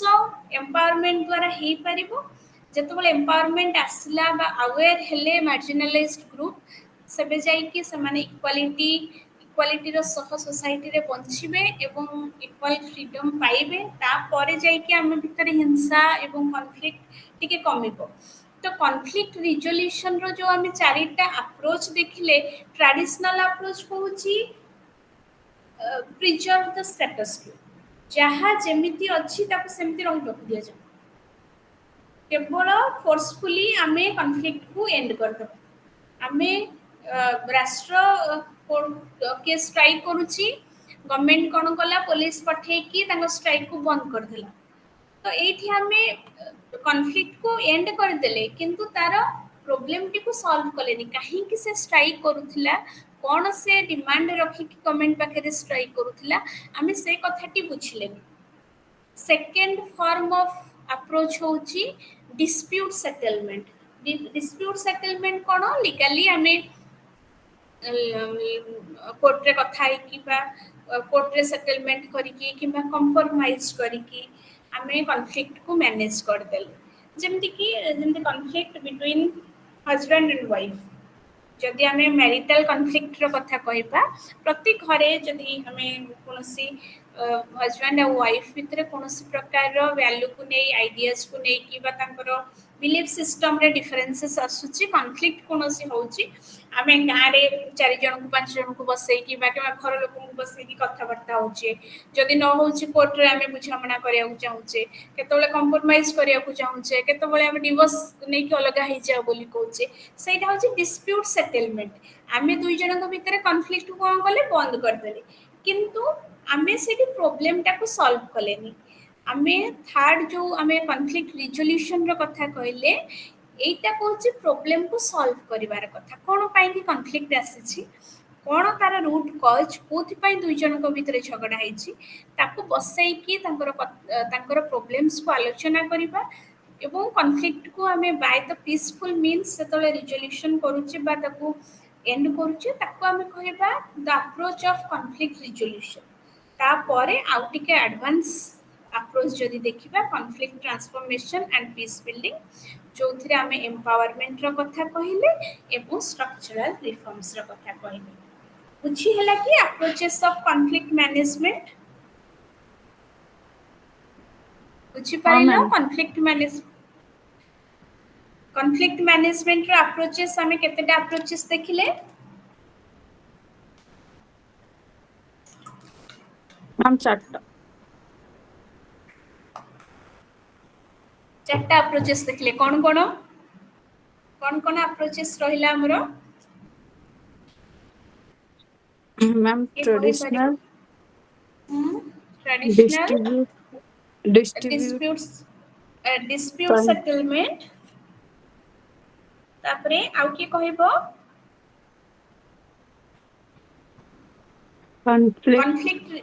conflict resolution and last one is conflict transformation and peace building आहुरी गुडाए अप्रोचेस हमें जेमति देखिबा feminist perspective feminist approach of conflict management feminist approach जोथरे में कहली डोमेस्टिक वायलेंस बा domestic differences between men and women जेतबेले आमे मेनली हिंसा सोसाइटी रे कॉन्फ्लिक्ट और हिंसा रो कथा तबले कुहे बहुत गुडिए उदाहरण बा बहुत गुडिए न्यूज हमर आसे रिलेटेड टू डोमेस्टिक वायलेंस माने गोटे परिवार रे स्वामी स्त्री भितरे झगड़ा बा स्वामी स्त्री भितरे पडुनी किबा सासु बोहू को भितरे इलस को भितरे कोनोसी प्रकार असुविधा ए सब को नै कि हमर गुडाए वायलेंस हम सोसाइटी रे देखिबा को मिले मेनली आमे जो वायलेंस रो कथा कहूचे डे टू डे लाइफ रे जोटा को हमें फेस करूचे that is domestic violence violence between the family जेतबेले हम परिवार रे कोनोसी प्रकार हिंसा को हमें फेस करू family is the first agent of the society समाजर प्रथम अनुष्ठान टी होची परिवार आमे जहाँ भी सीखे भल कथा हो खराब कथा हो आमे परिवार रू सीखे family is the first institution of society then school colleges university वा टेम्पल्स चर्च ये सब पर आसे प्रथमे आसे फैमिली तो फैमिली रे जेतबेले कोनोसी प्रकार डोमेस्टिक डिफरेंसेस आसे बा जेतबेले आम भीतर रे कोनोसी प्रकार झगड़ा हुए तार मेन रीजन होची फेमिनिस्ट अप्रोच कहूची दैट इज जेंडर्ड वायलेंस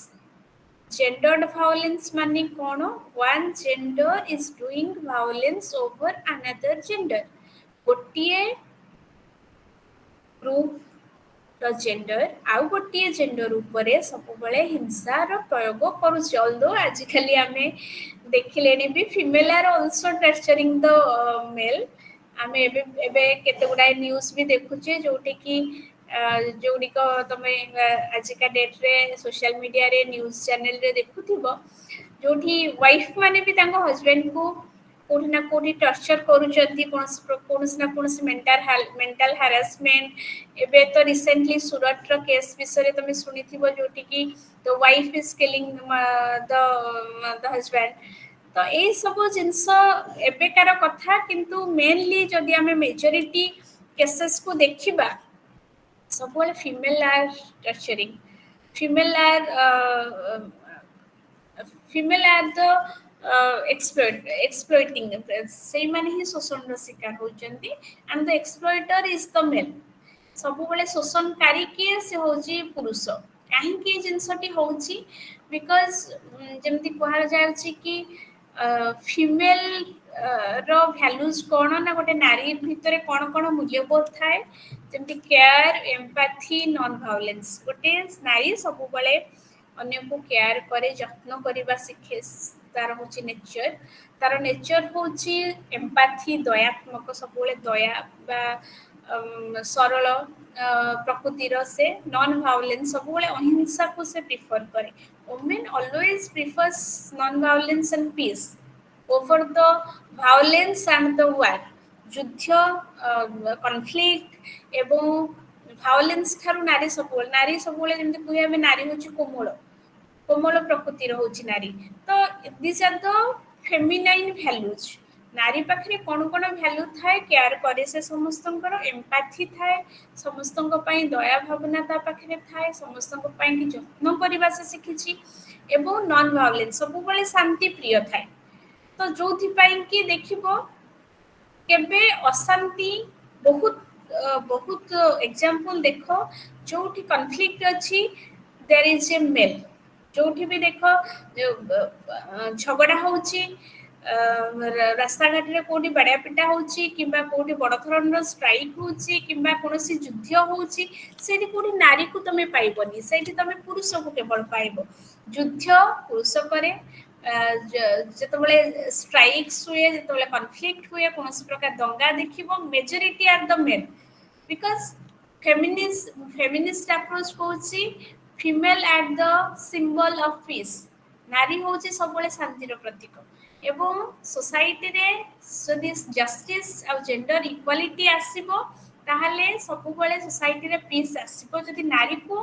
गोटे पावरफुल पोजीशन दिया जिवो पॉलिटिकली फाइनेंशियली से जदि सोसाइटी रे बा वर्ल्ड रे बड़ पोजीशन रे रहिबो ताहले देखिबो शांति अधिकार रहिबो आ कॉन्फ्लिक्ट बा हिंसार परिमाण बहुत मात्रा रे कमी जिवो काहेकि ना female have the values of peace, care, empathy and non-violence. Females are preferring non-violence over violence. They are preferring peace over war. So if military रे तमे जदि वुमेन रहिले जदि स्टेट रो हेड वुमेन रहिले जदि प्राइम मिनिस्टर प्रेसिडेंट्स वुमेन रहिले देखिबो दंगार conflict रो एवं तमरो युद्धर ए सब संख्या कमी जीवो पीस ପାଇଁକି ଓମେନ୍ ମାନଙ୍କୁ ଭଲ ପୋଜିସନରେ ଆଣିବା ଦରକାର ଏବଂ ଜେଣ୍ଡର ଇକ୍ୱାଲିଟି ଆସିବା ଦରକାର ସୋସାଇଟିରେ। ତାପରେ ବହୁତ ମାତ୍ରାରେ ପିସ୍ ଆସିପାରିବ ସୋସାଇଟିରେ। ତ ଫେମିନିଷ୍ଟ ଆପ୍ରୋଚ୍ କହୁଛି we can establish peace, we can manage the conflict of our society, of our world by giving gender equality। ଦୁଇଟି ଲିଙ୍ଗକୁ ସମାନତା ଯେତେବେଳେ ଆମେ ଦବା, ଯେତେବେଳେ ଇକ୍ୱାଲ ଅପରଚ୍ୟୁନିଟି ଦୁଇଟି ଲିଙ୍ଗକୁ ଦବା, ସେତେବେଳେ ଯାଇକି କନଫ୍ଲିକ୍ଟ ମ୍ୟାନେଜ ହେଇପାରିବ। ନାରୀକୁ ଯଦି ଆମେ ପାୱାର ଦବା ତାହେଲେ ସେ ସବୁବେଳେ ପିସ୍ର କଥା ଭାବିବ, ସବୁବେଳେ ପିସଫୁଲ କୋଏକ୍ସିଷ୍ଟେନ୍ସର କଥା ଭାବିବ। କେବେ ବି ଯୁଦ୍ଧ ହିଂସା ସମାଜରେ କମିବ ଯଦି ନାରୀକୁ ଗୋଟେ ପାୱାର ଦିଆଯିବ। କାହିଁକି ନା women are the symbol of care, women are the symbol of empathy, women are the symbol of non-violence, women always prefers peace over the war, women always uh, prefer non-violence over violence। तो feminist approach रो एटा होची कहबा कथा कि जदि equality आसीबो on the basis of gender, society रे गोटे पीसफुल माहौल आसी परिबो, कॉन्फ्लिक्ट रो मात्रा बहुत मात्रा रे कमी जिवो। जेमति कि मु कहिली कॉन्फ्लिक्ट मेनली आम इंडियन सोसाइटी रे जतले कॉन्फ्लिक्ट रो कथा कुए, प्रतिदिन न्यूज रे आमे डोमेस्टिक कॉन्फ्लिक्ट कथा सुने, घरोई हिंसा बा घरोई झगड़ार कथा शुणे। एटार कारण होची जेंडर इनइक्वालिटी। जेतबळे नारी को इक्वल फ्रीडम मिले नाही, सेतबळे बा नारी को प्रॉपर फ्रीडम मिले नाही, रेस्ट्रिक्शन गुडाई भितर से रुहे, सेतबळे अन्य आउ फाइनेंशियल इंडिपेंडेंस जेतबळे नाही नारी पाखरे, सेतबळे पुरुषटी टर्चर करे नारी को एवं नारी कोनोसी प्रकार रो ता पाखरे जेतु पावर न थाए से एक्सप्लॉइट होची बा जहार जोथि पई कि हम सोसाइटी रे कॉन्फ्लिक्ट रो मात्रा बहुत मात्रा रे नारी सहुची, जोथि पई कि डोमेस्टिक वायलेंस गुडिकर मात्रा दिन को दिन बढ़ी चली एवं ए सब जिनस को आम सॉल्व केमती करि परिबा बाय जेंडर इक्वालिटी। आमे जदि सोसाइटी रे जस्टिस दबा नारी को इक्वाली और जेंडर इक्वालिटी आनिबा, ताहले फेमिनिस्ट अप्रोच कहूची कॉन्फ्लिक्ट को मैनेज करि परिबा आमे, because female are caretakers, female are empathetic to nature, empathetic to society. तमे देखिबो कोनोसी नारी केबे भी नेचर को हार्म करेनी, गोटे झियो केबे गच्छ काटिबार देखिबोनी, तमे गच्छ लगेबार देखिबो। तो एम्पैथेटिक माने से दयालु केवल केवल लोक मानक पई कि नुह, से नेचर पई कि भी एवं जीवजंतु को पई कि भी। नारीटे कोनोसी जीवजंतु को मारिबा कोठी तमे देखिबो ही नाही, एग्जांपल ही पाइबो नाही, because women is empathetic by the nature. एटा हमर नेचर, हमर प्रकृति सेमती, हमको भगवान बा प्रकृति सेमती ही तयारी करिछि, जोटी कि आमे अन्यर जत्न निये, अन्य को हार्म पहुंचेबा कथा बहुत कम भाबे। आमे अन्य पई कि दयालु, दया सबुले दयार भावना हम भीतर सबुले थाए, हिंसा बहुत कम हम पाखरे थाए। तो वुमेन को जदि पावर दिया जीवो सोसाइटी रे, ताहले कोठी ना कोठी कॉन्फ्लिक्ट रिडक्शन हेई पारिबो। This is the approach of feminist. जो माने नारीवादी अछंती से माने ए कथाटी कहउछंती। Next approach is political economy approach. जेमति हमें जानि छी कार्ल मार्क्स कहिथिले। Karl Marx he is the founder of Marxism, German philosopher. Karl Marx कहिले कि सोसाइटी रे बेस बा foundation of the society is economy. अर्थ होची हम समाज रो फाउंडेशन बा मूल स्थिति। हमर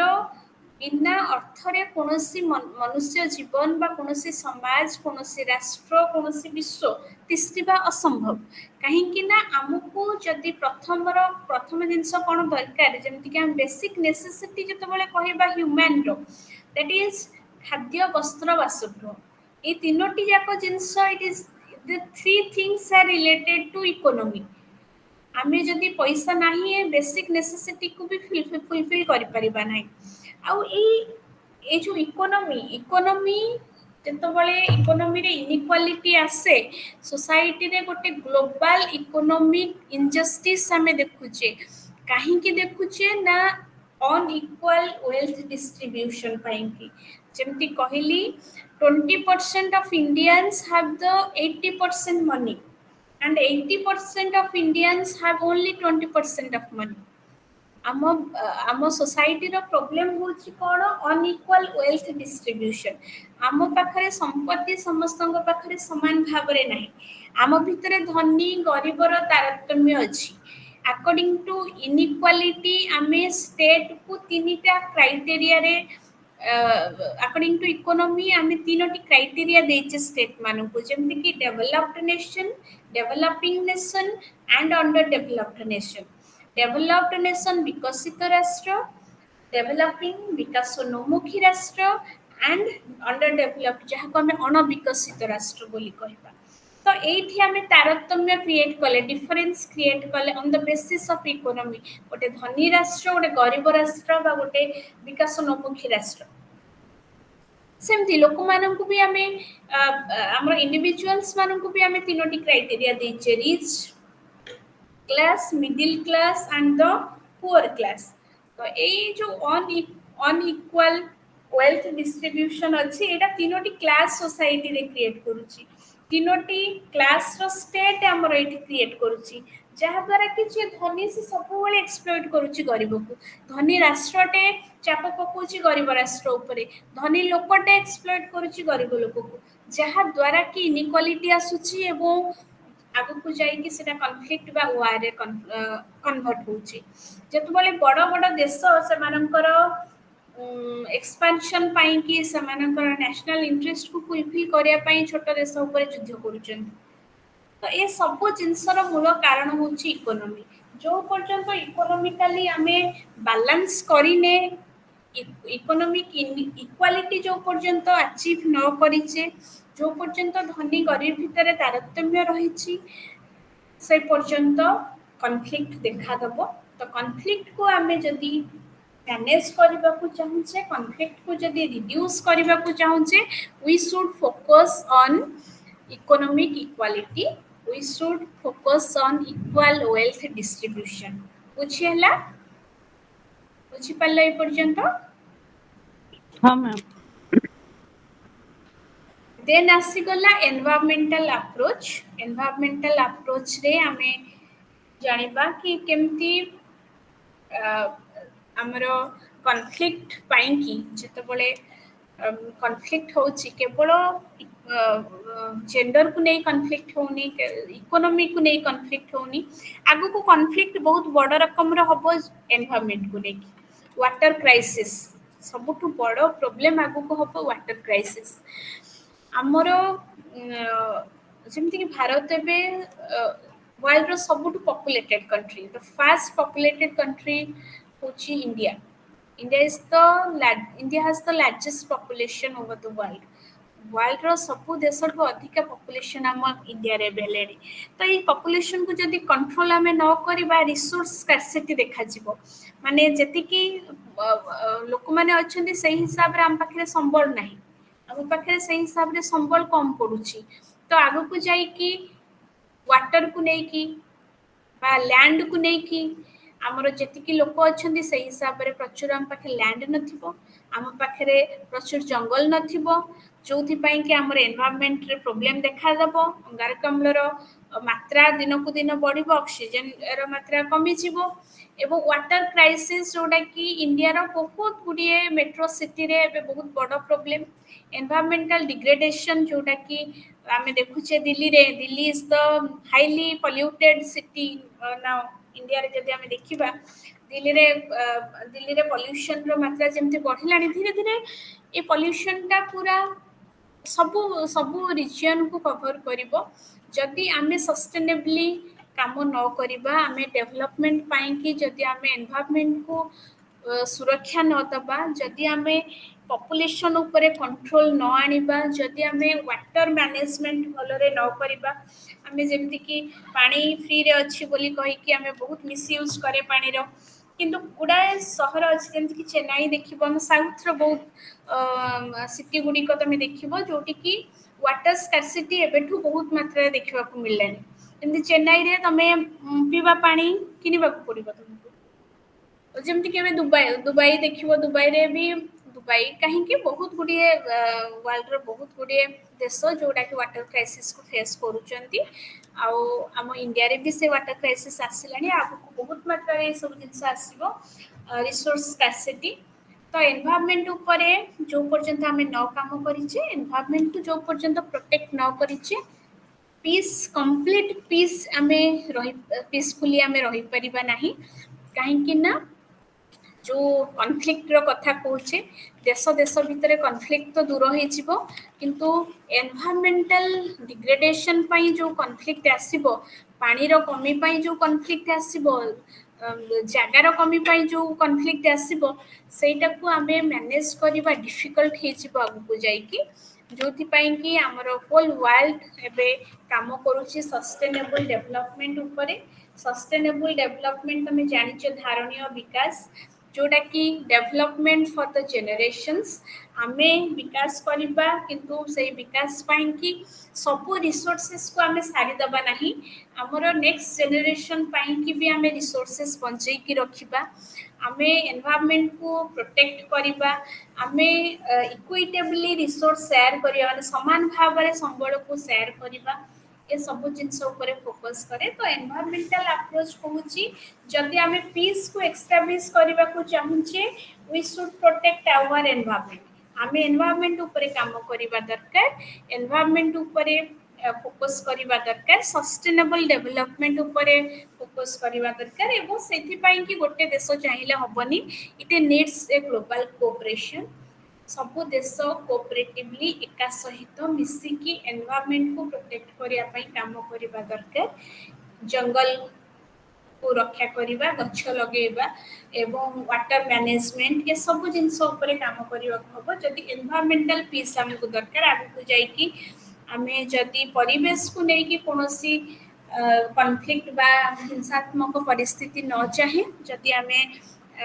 परिवेश को लेकिन सुरक्षा व शांति रे सह बंचिबा को चाहूचे ताहले हमको इक्विटेबल रिसोर्स शेयर एवं protection of nature jungle trees ये सब ऊपर काम करिया को पड़िबो जोटा पई कि गोटे देश चाहिले जोटा कि आमे जानछु गोटे देश चाहिले environment is not for only India environment केवल भारत रो नुहे पूरा विश्व चाहिए विश्वर सबु देश एकाठी है सब इंस्टीट्यूशन एकाठी है कोऑपरेटिवली एनवायरनमेंट को प्रोटेक्ट करिया पई काम करबा दरकार जोटा पई कि आमे आगु को जो वाटर वार बा लैंड कॉन्फ्लिक्ट्स ए सब प्रकार रो कॉन्फ्लिक्ट सिचुएशन रो आमे निजो को बंचई पारिबा जदि आमे एनवायरनमेंट ऊपर काम करबा बुझियला कि एनवायरनमेंट अप्रोच की हाँ मैम हाँ तो आमे ए चैप्टर रे केवल पढ़िले पीस विषय रे पढ़िले negative peace positive peace and पढ़िले अप्रोचेस ऑफ पीस अप्रोचेस रे पढ़िले feminist approach political economy approach and environmental approach then आमे जिबा नेक्स्ट चैप्टर होची conceptual analysis of peace and conflict छोटिया चैप्टर दिए conceptual analysis of peace and conflict जहाँ जोठी के हमें पीस और कॉन्फ्लिक्ट को भलरे बुझिबा तार मीनिंग कोन पीस और कॉन्फ्लिक्ट रो ऑल्दो फर्स्ट चैप्टर रे हम सेगुडा को भी कवर करिचे तो पीस और conflict both are interdependent to each other जोठी शांति रो कथा आसे सेठी हिंसा रो कथा आसे जोठी कॉन्फ्लिक्ट आसे सेठी पीस आसे जोठी पीस आसे सेठी कॉन्फ्लिक्ट आसे जोठी पीस अछि सेठी कॉन्फ्लिक्ट नाही जोठी कॉन्फ्लिक्ट अछि सेठी पीस नाही दुईटा जाक ऑपोजिट कांसेप्ट दुईटा जाक परस्पर ऊपर निर्भरशील कांसेप्ट आउ पीस आउ हमर पीस आ कॉन्फ्लिक्ट को बुझिबा पई हेले प्रथमे हम मनुष्यर प्रकृति को बुझिबा को पड़ियो बोली कहा जाउछि मनुष्यर प्रकृति केमतिका कॉन्फ्लिक्टफुल या पीसफुल अकॉर्डिंग टू रियलिस्ट वास्तववादी माने कहउचंती कि human nature is essentially aggressive मनुष्य होची गोटे एग्रेसिव एनिमल मनुष्य होची सेल्फिश हॉब्स कहिथिले human nature is selfish egoistic it is short it is poor nasty brutish and short poor nasty brutish and short according to Hobbes human nature is poor nasty brutish and short मनुष्य होची बहुत nasty minded थाए मनुष्य होची सब बेले selfish निजर कथा भाबे प्रथमे निजर कथा भाबे मनुष्य होची बहुत मात्रा रे इगोइस्टिक ता भीतर इगो भरी भरी की रहिची तो human nature is essentially bad human nature is essentially aggressive ए कथाटी कहूची किए रियलिस्ट वास्तववादी माने कहउचंती किंतु ता बदଳରେ ଯେତେବେଳେ ଆମେ ଆଇडिଆଲିଷ୍ଟ ମାନଙ୍କ କଥା ଶୁଣେ ବା ଯେତେବେଳେ ଆମେ ହ୍ୟୁମାନିଷ୍ଟ ମାନଙ୍କ କଥା ଶୁଣେ ମାନବବାଦୀ ମାନେ କହୁଛନ୍ତି କି ନାହିଁ human nature is essentially good ମନୁଷ୍ୟର ପ୍ରବୃତ୍ତି ହେଉଛି ସବୁବେଳେ ଭଲ man loves peace over war ମନୁଷ୍ୟ ସବୁବେଳେ ଶାନ୍ତିକୁ ଚୁଜ୍ କରେ ଶାନ୍ତିକୁ ପ୍ରିଫର କରେ ନା କି ଯୁଦ୍ଧକୁ ପ୍ରିଫର କରେ ଯାହା ବି ଯୁଦ୍ଧ ହେଉଛି ସେଟା ମନୁଷ୍ୟର ପ୍ରକୃତି ପାଇଁ ହଉନାହିଁ ସେଇଟା ସୋସାଇଟିରେ ଯୋଉ ସବୁ ପ୍ରୋବ୍ଲେମ ରହିଛି ସେଥିପାଇଁ ହଉଛି ସୋସିଆଲ ଷ୍ଟ୍ରକ୍ଚର ପାଇଁ ହଉଛି ତ ଏଇଠି ଆମେ ମେନଲି ତିନୋଟି ସ୍କୁଲ ଅଫ ଥଟ୍ ର କଥା କହିବା ଗୋଟେ ହଉଛି ରିଅଲିଜିମ୍ ଆଉ ଗୋଟେ ହଉଛି ଆଇଡିଆଲିଜିମ୍ ଆଉ ଗୋଟେ ହଉଛି ସୋସିଆଲ କନଷ୍ଟ୍ରକ୍ଟିଭିଜିମ୍ realism कहूची human nature is bad human nature is aggressive human prefers conflict human prefers sin human is egoistic human is selfish he wants to fulfill his own dreams own aims जदि ସେଥିପାଇଁ କି conflict ବା ଯୁଦ୍ଧ ବା ଯେକୌଣସି ହିଂସାତ୍ମକ କାମ କରିବାକୁ ପଡୁଛି ସେ ନିଜର ଖୁସି ପାଇଁ ସବୁ କରେ ଏଇଟା ରିଅଲିଷ୍ଟ ମାନେ କହୁଛନ୍ତି ବାସ୍ତବବାଦୀ ମାନେ କହୁଛନ୍ତି କିନ୍ତୁ ସେଇଠି ଆଉ ଗୋଟେ ସ୍କୁଲ ଅଫ ଥଟ୍ ଅଛି ଯୋଉଟା ଆଇଡିଆଲିଷ୍ଟ ବା ଆଦର୍ଶବାଦୀ ମାନେ ବା ମାନବବାଦୀ ମାନେ କଣ କହୁଛନ୍ତି ସେମାନେ କହୁଛନ୍ତି କି human nature is essentially good ମନୁଷ୍ୟର ପ୍ରବୃତ୍ତି ହେଉଛି ବହୁତ ଭଲ ମନୁଷ୍ୟ ସବୁବେଳେ ପିସ୍କୁ ପ୍ରିଫର କରେ ମନୁଷ୍ୟ ସବୁବେଳେ ଅନ୍ୟର ଭଲ କରେ man is cooperative man wants good will ସମସ୍ତଙ୍କ ପାଇଁ କି ଭଲ ଚିନ୍ତା କରେ କିନ୍ତୁ ଆଉ ଗୋଟିଏ ସ୍କୁଲ ଅଫ ଥଟ୍ କହୁଛି ସୋସିଆଲ କନଷ୍ଟ୍ରକ୍ଟିଭିଜିମ୍ ଯିଏ କହୁଛି କି the human nature is shaped by its relationship and interactions ଆମେ ଆମର ରିଲେସନସିପ୍ ଉପରେ ଡିପେଣ୍ଡ କରେ ଯେମିତିକି ଆମେ ଯାହାକୁ ଭଲ ପାଏ ଆମେ ତା ପାଇଁ ଭଲ ଯାହା ଯିଏ ଆମର ଶତ୍ରୁ ସେ ଆମ ପାଇଁ ଆମେ ତା ସହିତ ଖରାପ ବିହେଭ କରେ ତ ମନୁଷ୍ୟର ନେଚର ଗୋଟେ ଜାଗାରେ ଆମେ ଜାଣିଲେ କି human nature is bad according to realist human nature is good according to the idealist or humanist human nature is good for its friends bad for its enemies ମନୁଷ୍ୟ ନେଚର ଭଲ ତା ସାଙ୍ଗମାନଙ୍କ ପାଇଁ କି ତାର ପସନ୍ଦର ଲୋକମାନଙ୍କ ପାଇଁ କି ମ୍ୟାନ୍ ନେଚର ହେଉଛି ହ୍ୟୁମାନ ନେଚର ବ୍ୟାଡ୍ ଫର ଦ ଏନିମିଜ୍ ଯାହାକୁ ସେ ଭଲ ପାଏନି ଯାହାକୁ ସେ ଘୃଣା କରେ ତାଙ୍କ ପାଇଁ କି ତା ନେଚର ଭଲ ନାହିଁ ତ ଏଇ ତିନି ପ୍ରକାର ସ୍କୁଲ ଅଫ ଥଟ୍ ଆମେ ଏଠି ପଢିବା ଯୋଉଠି ହ୍ୟୁମାନ ନେଚରକୁ ସେମାନେ ଡେସ୍କ୍ରାଇବ କରୁଛନ୍ତି ଗୋଟେ ହେଉଛି ଏସେନ୍ସିଆଲି ଗୁଡ୍ ଯୋଉଥିରେ ଆମେ ଜାଣିଲେ ହ୍ୟୁମାନିଷ୍ଟ ସ୍କୁଲ ଅଫ ଥଟ୍ ଯୋଉଠି ଆମେ ଜାଣୁଛେ କି ହ୍ୟୁମାନ ନେଚର ହେଉଛି ଭଲ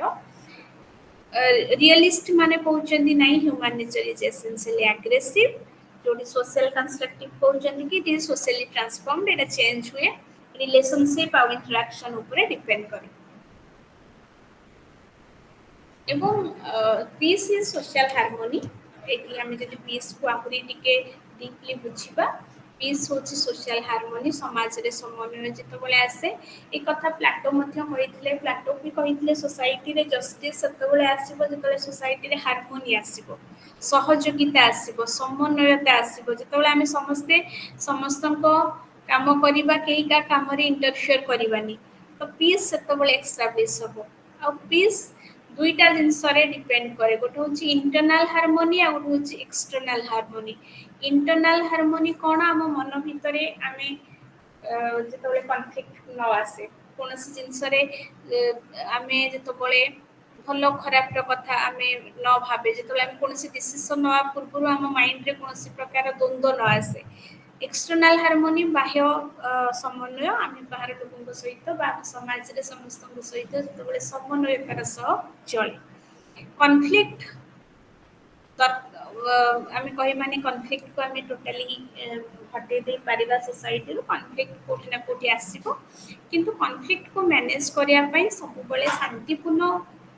ବାଟଟି ଆମେ ଆପଣେଇବା ଦରକାର ପିସଫୁଲ ମିନ୍ସରେ we should manage the conflict by the peaceful means एवं सेथिपाई कि सोशल ऑर्गेनाइजेशंस माने काम करिबा दरकार कॉन्फ्लिक्ट को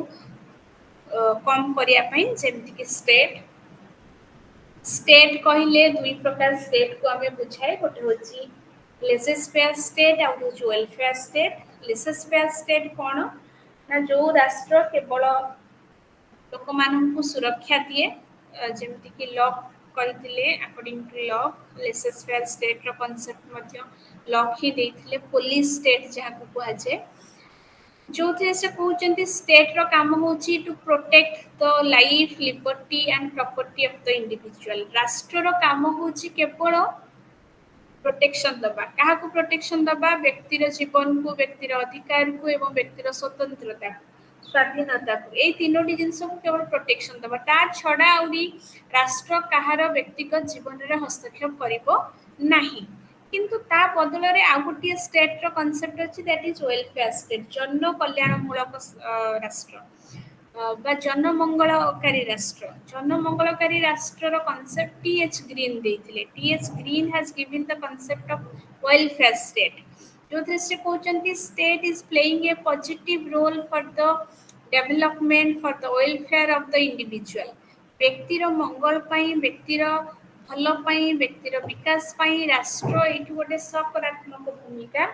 निभाए तो राष्ट्र दुई प्रकार positive and negative state positive state होची वेलफेयर स्टेट नेगेटिव स्टेट होची पुलिस स्टेट बा लेसेस फेयर स्टेट जो थिरे लेसेस फेयर बा पुलिस स्टेट रे राष्ट्र काम पूरा पुलिस भलिया से कोन करिवो ना प्रोटेक्शन दबो व्यक्ति को व्यक्तिर जीवन को व्यक्तिर संपत्ति को व्यक्तिर स्वाधीनता को ता छड़ा तार कोनोसी काम नाही किंतु वेलफेयर स्टेट रो कोन काम वेलफेयर स्टेट सुरक्षा तो दबो ता छड़ा व्यक्तिर विकास पई व्यक्तिर मंगल पई की काम करिवो सकारात्मक भाव रे काम करिवो तो राष्ट्र द्वारा शांति आसी परिबो राष्ट्र स्टेट रो रोल बहुत अधिका to establish justice to provide education and health to the people, to provide peaceful life to all the individuals. राष्ट्र ही से कामटी को भल भाव रे करि परिबो state is the politically organized society and its state has the all law and order state has rules and regulations state has its constitution state has its sovereign power राष्ट्र पाखरे सर्वोच्च क्षमता रहिछि राष्ट्र पाखरे संविधान रहिछि राष्ट्र पाखरे पुलिस व्यवस्था रहिछि राष्ट्र पाखरे आईनी व्यवस्था रहिछि जहा द्वारा कि राष्ट्र सबुठु बड़ बा इम्पोर्टेंट रोल प्ले करे to give peace to the individual लोकमानंकु शांतिर माहौल जोगै दबा पई कि राष्ट्रर सबुठु बड़ कर्तव्य रहिछि जदि राष्ट्र पर आउ किए शांति पाई काम करि परिबो दैट इज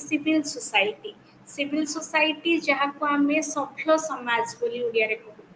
सिविल सोसाइटी माने एनजीओ होई गला कम्युनिटी ग्रुप्स होई गला नॉन गवर्नमेंटल ऑर्गेनाइजेशंस बहुत गुडी एनजीओ अछंती जो माने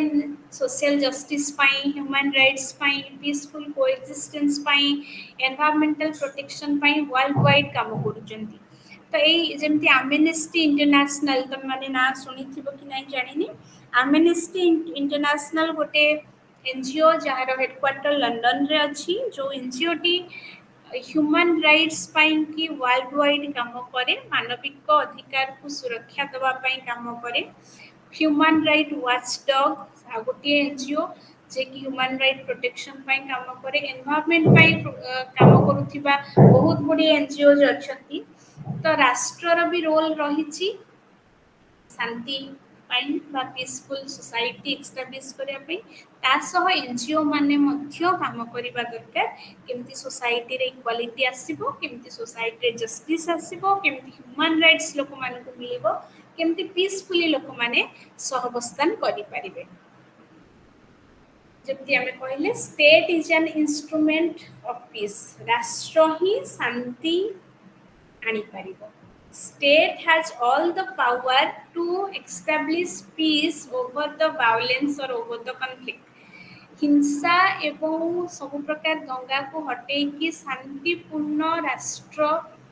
ଶାନ୍ତିପୂର୍ଣ୍ଣ ମାହୋଲ କେବଳ ରାଷ୍ଟ୍ର ବନେଇ ପାରିବ କାହିଁକି ନା ରାଷ୍ଟ୍ର ପାଖରେ ଲ ସିଷ୍ଟମ ଅଛି state has its own administration states has the force to manage conflict ଆମେ ଚାହିଁଲେ conflict manage କରିପାରିବା ନାହିଁ individually ଆମେ ଯଦି ଚାହିଁବା ବିଶ୍ୱରୁ ରାଷ୍ଟ୍ରରୁ କୌଣସି ପ୍ରକାରର ଭାଓଲେନ୍ସକୁ ଦଙ୍ଗାକୁ ବା ଯୁଦ୍ଧକୁ ପରିସମାପ୍ତି କରିପାରିବା ନାହିଁ ଇଟ୍ is the state which has the power ରାଷ୍ଟ୍ର ପାଖରେ ତାର ଲ ବ୍ୟବସ୍ଥା ଅଛି ତା ପାଖରେ ତାର ପ୍ରଶାସନ ଅଛି ତା ପାଖରେ ଫୋର୍ସେସ୍ ଅଛନ୍ତି ଯୋଉ ଫୋର୍ସ ମାନେ ଯେକୌଣସି ପ୍ରକାର କନଫ୍ଲିକ୍ଟକୁ ମ୍ୟାନେଜ କରିଦେଇ ପାରିବେ ତ ଇଣ୍ଡିଭିଜୁଆଲ ନୁହେଁ କେବଳ ରାଷ୍ଟ୍ର ଚାହିଁଲେ ହିଁ ଶାନ୍ତି ଆସିପାରିବ ଆଉ ଷ୍ଟେଟ୍ ଗୋଟେ ପଜିଟିଭ ପିସ୍ ଆଣିପାରିବ by giving education to people ଯେମିତି ମୁଁ କହିଥିଲି ନେଗେଟିଭ ପିସ୍ ହେଉଛି କ'ଣ କେବଳ ଭାଓଲେନ୍ସକୁ କମ୍ କରିବା କିନ୍ତୁ ପଜିଟିଭ ପିସ୍ ହେଉଛି କ'ଣ କ'ଣ ପାଇଁ ଭାଓଲେନ୍ସ ହେଉଛି ତାର ରୁଟ୍ କଜ୍କୁ ସମାଧାନ କରିବା ରୁଟ୍ ପ୍ରୋବ୍ଲେମକୁ ସମାଧାନ କରିବା ଆମର ଯଦି ହିଂସା ହେଉଛି କାହିଁକି ହେଉଛି ଯଦି ଲୋକମାନେ ଏଜୁକେଟେଡ୍ ହେବେ ହିଂସା କମିବ ଯଦି ସମସ୍ତଙ୍କୁ ହେଲ୍ଥ କେୟାର ସର୍ଭିସ୍ ଇକ୍ୱାଲି ମିଳିବ କେହି କନଫ୍ଲିକ୍ଟ ବା ଦଙ୍ଗା କରିବେ ନାହିଁ କିମ୍ବା କୌଣସି ପ୍ରକାର ଷ୍ଟ୍ରାଇକ୍ ହେବନି ଯଦି ଏନଭାରମେଣ୍ଟ ଭଲ ରହିବ ଏନଭାରମେଣ୍ଟକୁ ଆମେ ପ୍ରୋଟେକ୍ଟ କରିବା ତାହେଲେ କନଫ୍ଲିକ୍ଟ କମିବ ଆମେ ସମସ୍ତେ ପିସଫୁଲି ରହିପାରିବା ଯଦି ଲୋକମାନଙ୍କୁ ହ୍ୟୁମାନ୍ ରାଇଟ୍ସ ମିଳିବ ତାହେଲେ ସେମାନେ ମଧ୍ୟ ଇକ୍ୱାଲ ଅପରଚ୍ୟୁନିଟି ପାଇବେ ଇକ୍ୱାଲିଟି ପାଇବେ ସବୁ ପ୍ରକାର ରାଇଟ୍ସ ପାଇବେ ସୋ ଦ୍ୟାଟ୍ ସେମାନେ କନଫ୍ଲିକ୍ଟକୁ ଚୁଜ୍ କରିବେନି ସବୁବେଳେ ପିସଫୁଲି ରହିବାକୁ ଚେଷ୍ଟା କରିବେ ଯେମିତି ଇଣ୍ଡିଆନ୍ କନଷ୍ଟିଟ୍ୟୁସନ ଆମେ ଜାଣିଛେ ଦ largest constitution of the world ଆମ ବିଶ୍ୱର ସବୁଠୁ ବଡ଼ କନଷ୍ଟିଟ୍ୟୁସନ ଲିଖିତ ସମ୍ବିଧାନ ହେଉଛି ଆମ ଭାରତର ଯୋଉଥିରେ 395 ଆର୍ଟିକଲ୍ସ ଆମେ କହୁଛେ 395 ଆର୍ଟିକଲ୍ସ ରହିଛି ତା ଛଡ଼ା ତ ବହୁତ ଗୁଡ଼ିଏ ଆର୍ଟିକଲ ଆଡ୍ ହେଇ ସାରିଲାଣି କିନ୍ତୁ 395 ଆର୍ଟିକଲ୍ସ ରହିଛି ଯୋଉଥିରେ 12 ସିଡ୍ୟୁଲ୍ସ ରହିଛି 25 ପାର୍ଟସ୍ ରହିଛି ଏଇ କନଷ୍ଟିଟ୍ୟୁସନ କ'ଣ ପାଇଁ ଆସିଛି ଟୁ ପ୍ରୋଭାଇଡ ଦ ରାଇଟ୍ସ ଆମକୁ ଫଣ୍ଡାମେଣ୍ଟାଲ ରାଇଟ୍ 12 ରୁ 35 ଧାରା ଭିତରେ ଦିଆଯାଇଛି 12 to 35 ଆର୍ଟିକଲ୍ସ ଭିତରେ ଆମକୁ ଦିଆଯାଇଛି fundamental rights those are the human rights ଆମେ ସବୁ ଅଧିକାର ବିଷୟରେ ଜାଣିବା ଦରକାର ସେଟା କେମିତି ଜାଣିବା ଯଦି ଆମେ ଏଜୁକେସନ ପରସ୍ୟୁ କରିବା ଯଦି ଆମେ ପାଠ ପଢିବା ତାହେଲେ ଆମେ ସେ ବିଷୟରେ ଜାଣିବା ଆମ ଅଧିକାର କ'ଣ ଆମର କର୍ତ୍ତବ୍ୟ କ'ଣ ଏ ସବୁ ଜିନିଷ ବିଷୟରେ ଆମେ ଆୱେର ହେବାକୁ ହେଲେ ସୋସାଇଟାଲ ପ୍ରୋବ୍ଲେମ ବିଷୟରେ ଜାଣିବାକୁ ହେଲେ ଆମକୁ ପାଠ ପଢିବାକୁ ହବ ଏଜୁକେଟେଡ ହେବାକୁ ପଡିବ ଏବଂ ଏଇ ସବୁ ଜିନିଷ ଆମକୁ କିଏ ଯୋଗେଇ ଦବ only the state will educate the citizens state will provide health care facilities to the citizens state will work on the environment and state also provide the human rights to the individual तो राष्ट्रर बहुत बड़ भूमिका रही शांति प्रतिष्ठा पाई देशरे जदि शांति प्रतिष्ठा किए करिपरिबो that is the state individually आमे चाहिए पीस पॉसिबल हबो नाही बा कॉन्फ्लिक्ट को आमे इंडिविजुअली चाहिए मैनेज करि परिबा नाही स्टेट से कामटी करि परिबो काहे कि ना स्टेट पाखरे तार लॉ सिस्टम अछि तार एडमिनिस्ट्रेशन अछि तार फोर्सेस अछि जा द्वारा कि से कॉन्फ्लिक्ट को मैनेज करि परिबो ता छडा स्टेट एजुकेशन द्वारा हेल्थ द्वारा एनवायरनमेंट द्वारा ह्यूमन राइट्स व फंडामेंटल राइट्स द्वारा लोक मानकु एम्पावर करि परिबो लोक मानकु पीसफुली रहबा पई कि गोटे प्लेटफॉर्म जोगेई पारिबो नेगेटिव पीस और पॉजिटिव पीस जोटा में पढ़ी सारी छे नेगेटिव पीस कोन ना एब्सेंस ऑफ कॉन्फ्लिक्ट बा absence of war positive peace होची कॉन्फ्लिक्ट रिजोल्यूशन बा सोशल जस्टिस जोटा कि राष्ट्र द्वारा राष्ट्र ही दे परिबो राष्ट्र दुई प्रकार राष्ट्र जेमते आमे पढ़ले जेमते पीस दुई प्रकार आमे जानिथिले नेगेटिव पीस और पॉजिटिव पीस सेमते राष्ट्र भी दुई प्रकार नेगेटिव स्टेट और पॉजिटिव स्टेट नेगेटिव स्टेट के लेसेस फेयर स्टेट जे कि केवल सुरक्षा दिए कॉन्फ्लिक्ट को बंद करिवो नेगेटिव स्टेट किंतु पॉजिटिव स्टेट कोन करिवो कॉन्फ्लिक्ट को केमती आमे तार रूट कॉज कोन ताकू खोजी की प्रॉब्लम सॉल्व करिबा सोशल जस्टिस प्रोवाइड करिबा इक्वालिटी प्रोवाइड करिबा ए सब peace is the good management Kenneth Golding कहउचंदी peace is the good management शांति सेतबेले आसीबो त गोटे गुड मैनेजमेंट सिस्टम रहिबो तो आमे India is a welfare state India is not a laissez-faire state. भारत होची गोटे नकारात्मक राष्ट्र नुहे, भारत होची गोटे सकारात्मक राष्ट्र। आम भारत गोटे जन कल्याणमूलक राष्ट्र जोटी लोक माननकु बा सिटीजन माननकु free health care service education हमको सब प्रकार क्षेत्र रे राष्ट्र सहाय्य करी आसी। राष्ट्र हम जीवन रो मंगल पाई कि बहुत गुड़िए काम स्कीम योजना गुड़ी को आनी आम समस्ते जाचे जो कि आम 6 ରୁ 14 वर्षर पिलाटी ये फ्री रे पाठ पढ़ी पारुछि। सबू लोक माननकु आम free health care services provide करि पारुछि। तो राष्ट्र द्वारा शांति आसी पारिबो। State is the instrument for establishing peace in the society. तो सेकंड चैप्टर रो जदि आम समरी देखिबा आमे जानिबा कि पीस आउ conflict both are interrelated एवं पीस आसीबार पीस को कॉन्फ्लिक्ट को बुझिबा पई हेले तीनोटी द्वारा आमे बुझी परिबा। तीनोटी कथा को बुझिला परे जेमति कि ह्यूमन नेचर रे आमे तीनोटी व्यू पढिले। गोटे होची रियलिस्टिक आ गोटे होची आइडियलिस्टिक आ गोटे होची सोशल कंस्ट्रक्टिव। रियलिस्ट माने कहले human nature is bad, egoistic, selfish. जोठी कि आइडियलिस्ट बा ह्यूमनिस्ट माने कहले human nature is good, human nature is cooperative.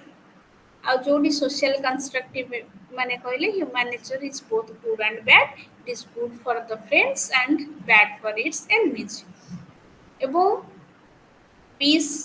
को क्रिएट करिया पई बा पीस पाई कि पीस एस्टैब्लिश करिया पई कि हमरो राष्ट्र ही गोटे इंस्ट्रूमेंट जे कि पीस को एस्टैब्लिश करि पारिबो। Because state has all the capacity to establish peace in the society. राष्ट्र छड़ा एनजीओ माने सिविल सोसाइटी माने मध्य काम करिबा दरकार फॉर द पीसफुल एक्जिस्टेंस। तापरे आसीबा हमरो थर्ड चैप्टर जोथिरे कि आमे पढिबा कॉन्फ्लिक्ट केते प्रकार। तीन प्रकार कॉन्फ्लिक्ट कथा एथिरे कुहाइछि। गोटे होछि इंट्रा स्टेट कॉन्फ्लिक्ट, आ गोटे होछि इंटर स्टेट कॉन्फ्लिक्ट, आ गोटे होछि global conflict.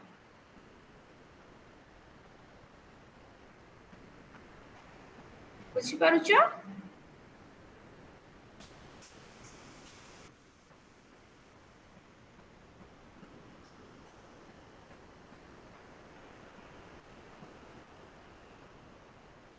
Pankajini, are you there? हाँ मैम।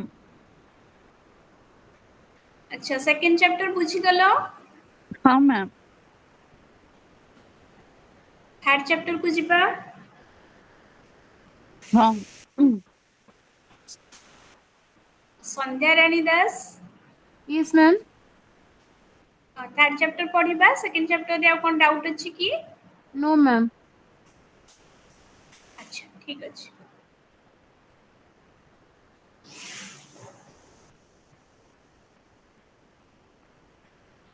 तो कॉन्फ्लिक्ट केते प्रकार रो हमें पढ़िबा बे। कॉन्फ्लिक्ट मेनली एठी तीन प्रकार कॉन्फ्लिक्ट रो कथा कुहाइछि। तो third chapter is all about types of conflicts, intrastate conflict, interstate conflict and global conflict. There are three types of conflict. Intrastate, first is intrastate, second one is interstate, and third one is global conflict. Intrastate conflict is internal conflict. Internal conflict माने कोन ना गोटे राष्ट्र बा गोटे समाज भितरे जेतले कोनोसी conflict हुए ताको हम इंट्रा स्टेट कॉन्फ्लिक्ट बोली कुहे बा इंटरनल कॉन्फ्लिक्ट बोली कुहे। जेतबेले भारत भितरे कोनोसी दंगा बा कोनोसी गोटे हिंसा हैला ताको हम इंट्रा स्टेट कॉन्फ्लिक्ट कहले। सेटा हम देशर भितरर कथा बा सिविल वार बोली भी हम कोइ गृह युद्ध देश भितर जेतले दुईटी ग्रुप भितर युद्ध लागंती सेतबेले हम सिविल वार बोली ताको कुहे। तो इंट्रा स्टेट कॉन्फ्लिक्ट कोन जेतबेले हम इंटरनली हम इंडिया भितर दुईटी ग्रुप भितर कोनोसी प्रकार क्लास बा कॉन्फ्लिक्ट हैला ताको हम इंट्रा स्टेट कॉन्फ्लिक्ट कहबा बा इंटरनल कॉन्फ्लिक्ट बोली कहबा। सेमती इंटर स्टेट कॉन्फ्लिक्ट कोन? इंटर स्टेट कॉन्फ्लिक्ट होची between two different state. Conflict between two different state जेमती कि रशिया और यूक्रेन भितरर जो वारटी जो कॉन्फ्लिक्ट चलची सेटा होची इंटर स्टेट कॉन्फ्लिक्ट। इंडिया और पाकिस्तान भीतर कनफ्लिक्ट बा जो सब आम भितर प्रोब्लेम्स रही आम कह inter state conflict between two states it is the conflict between India and Pakistan between Russia and Ukraine जिते दुईटी देश भितर कौन कनफ्लिक्ट बा कौन वार चले आम इंट्रा स्टेट कनफ्लिक्ट बोली हुए आ गोटे हूँ ग्लोबाल कनफ्लिक्ट ग्लोबाल कनफ्लिक्ट कौन जमी वर्ल्ड वाइड जो कनफ्लिक्ट आसे जमी कि एग्जांपल थिला हमर first world war and second world war first world वार रे युद्ध दुईटी देश भितर नथिला बहुत गुड़िए देश even all the world nation सबु देश विश्वर सबु देश कोठी ना कोठी फर्स्ट वर्ल्ड वार रे और सेकंड वर्ल्ड वार रे शामिल हेथिले तो एटा होची larger and systemic conflict through with world wide implication जिते पूरा वर्ल्ड वाइड कौन कनफ्लिक्ट हुए आम ग्लोबाल कनफ्लिक्ट बोली हुए आम जानिले कनफ्लिक्ट तीन प्रकार intrastate interstate and global intrastate होची जतबले इंटरनल कनफ्लिक्ट हुए गोटे देश भितर दुईटी ग्रुप भितर जतबले कनफ्लिक्ट देखा मिले that is intrastate conflict interstate कौन जितेबाला दुईटी राष्ट्र भितर कनफ्लिक्ट आम देखे ताको आम इंटर स्टेट कनफ्लिक्ट बोली हुए जमते एग्जांपल हो इंडिया पाकिस्तान भितर जो प्रॉब्लम्स रही कनफ्लिक्ट्स रही रशिया यूक्रेन वार आम देखुचे सेटा को आम कहबा inter state conflict world global conflict कौन जितेबाला वर्ल्ड वाइड कनफ्लिक्ट कौन कथा को नहीं चले से जमती कि डोनाल्ड ट्रंप की टैरिफ सब टैक्सेस बढ़ी दौरान से सब देश जोटा कि पूरा विश्वर सब देश मान कोटना कोटी प्रभाव पड़ुची इकोनोमी प्रभाव पड़ुची जहाँ को आम ग्लोबाल कनफ्लिक्ट बोली कहबा जमती कि first world war second world war cold war सेगुड़ा सब ग्लोबाल कनफ्लिक्ट थिला जो टाइम रे वर्ल्ड रो सब देश कोठी ना कोठी हिंसा से युद्ध रे शामिल थिले तो ताको आमे गोटे लार्जर बा सिस्टमिक कनफ्लिक्ट बोली कहबा जहा द्वारा कि पूरा विश्व ऊपर प्रभाव पड़े तो कनफ्लिक्ट केते प्रकार के कहबो मते कनफ्लिक्ट केते प्रकार मैम इंटरेस्टेड और ग्लोबल तो कौन थी ना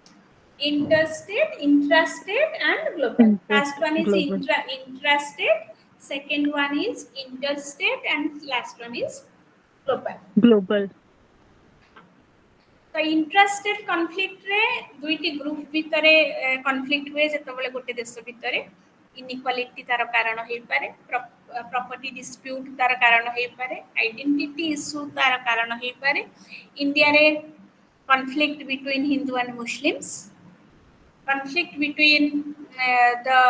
upper caste and the lower caste, conflict between the Hindi speaking people and Telugu Tamil speaking people. एगुड़ाक सब गोटे गोटे एग्जांपल इंट्रा सोसाइटल कनफ्लिक्ट को लेकिन जितेबाला आमर आइडेंटिटी इश्यू को लेकिन इनइक्वालिटी पाइंकी कौन डिस्प्यूट पाइंकी देश देश भितर दुईटी ग्रुप भितर जितेबाला कनफ्लिक्ट चले डेविड ईस्टन गोटे थ्योरी अच्छी जहाँ को आम कहे authoritative allocation of value by the state ये कॉन्फ्लिक्ट को आम केमती डेविड ईस्टन थ्योरी माध्यम बुझाऊँ authoritative allocation of value example नहीं मेनली आम ये खाली बुझा इंट्रा सोसाइटल कॉन्फ्लिक्ट कौन जितेबाला गोटे निर्दिष्ट समाज रे दुईटी ग्रुप कौन गोटे कारण नहीं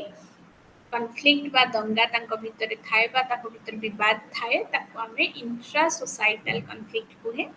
तार रूट कॉज कौन कौन हो पारिबो इनइक्वालिटी हो पारिबो आइडेंटिटी क्राइसिस बा इश्यू हो पारिबो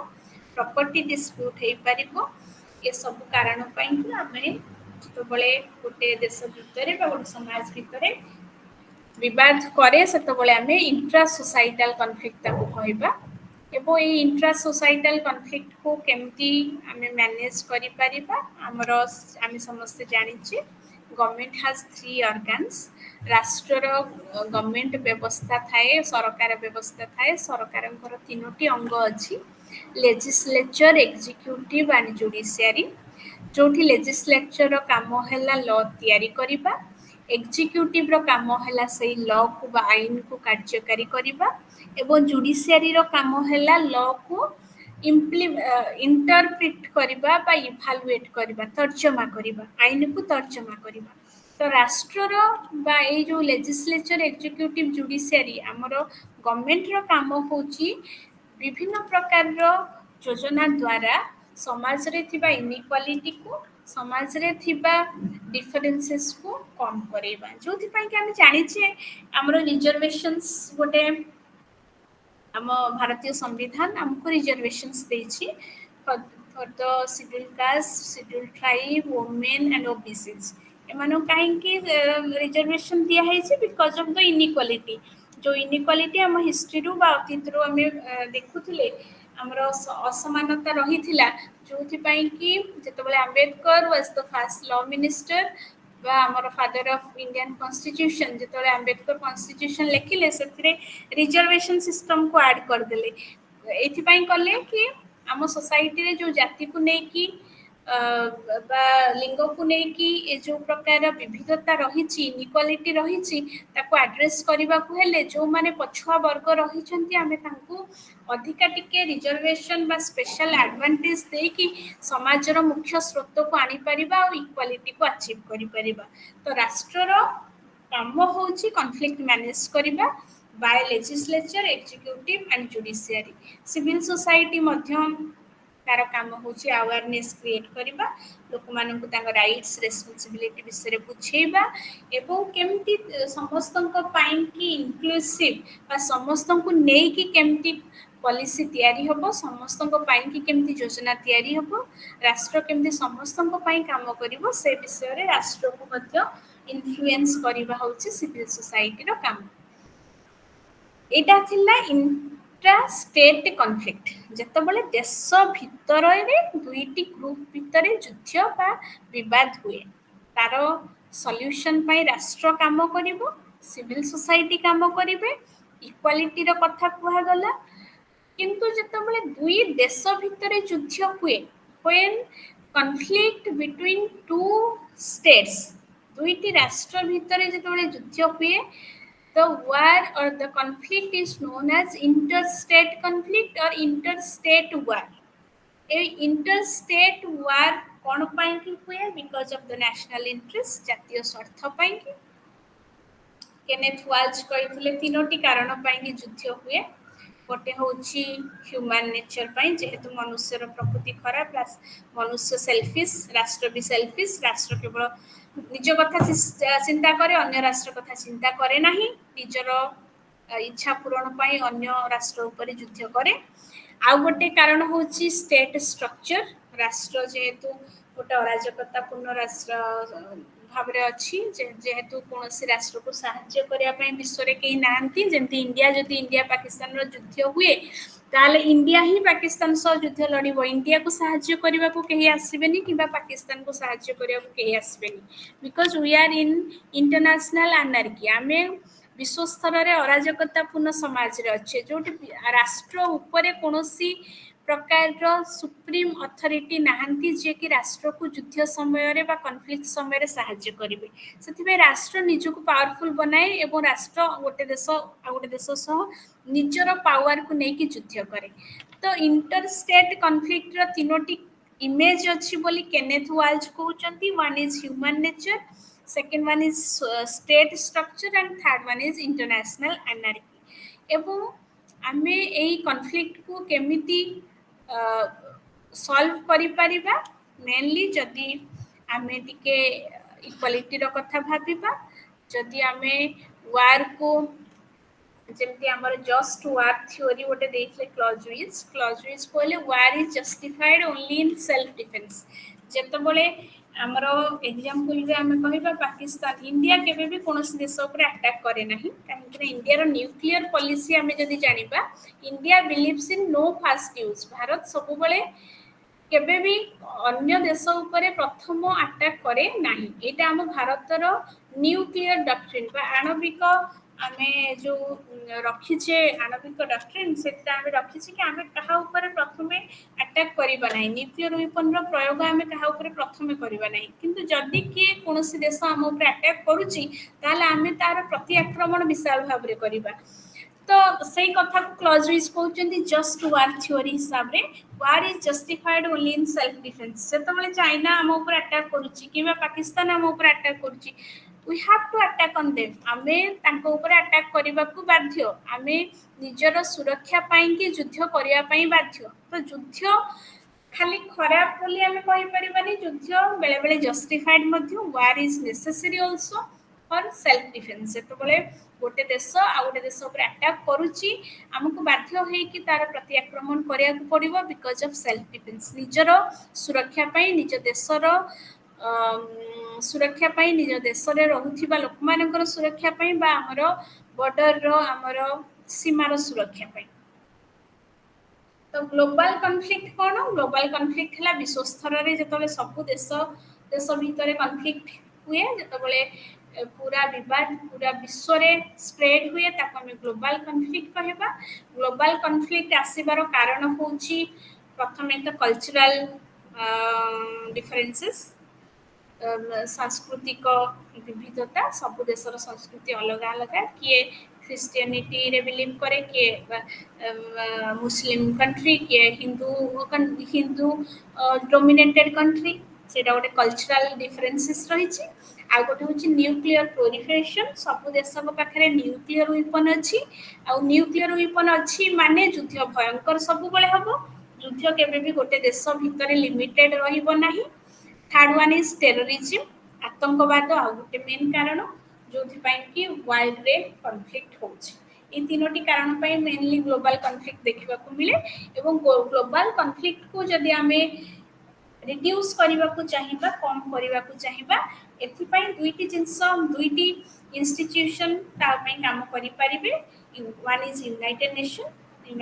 तुम जानि छ 1945 मसिया रे after the second world war United nation 1945 October 24 रे एस्टैब्लिश हेतिला काहे कि हेतिला काहे कि ना हमें सेकंड वर्ल्ड वॉर पर और थर्ड वर्ल्ड वॉर करिया को चाहू नथिले वर्ल्ड रे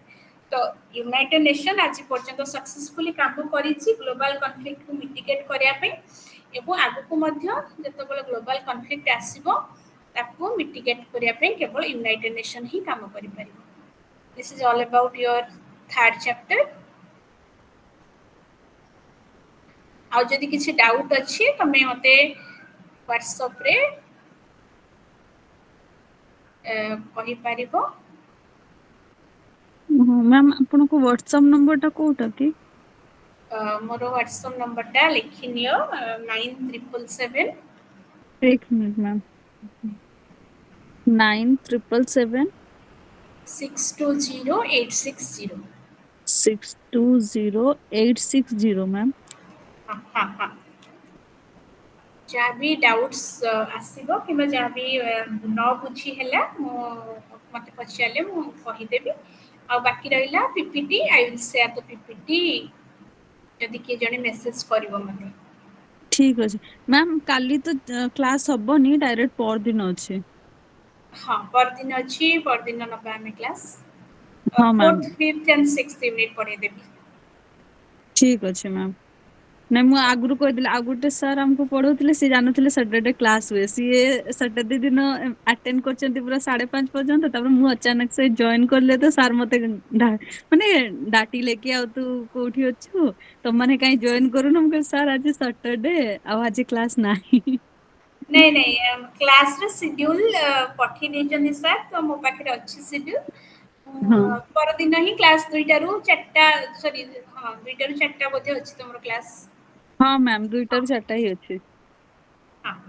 तो पर दिन तुमको जॉइन करिबे तमे व्हाट्सएप रे भी कनेक्ट रही परिबो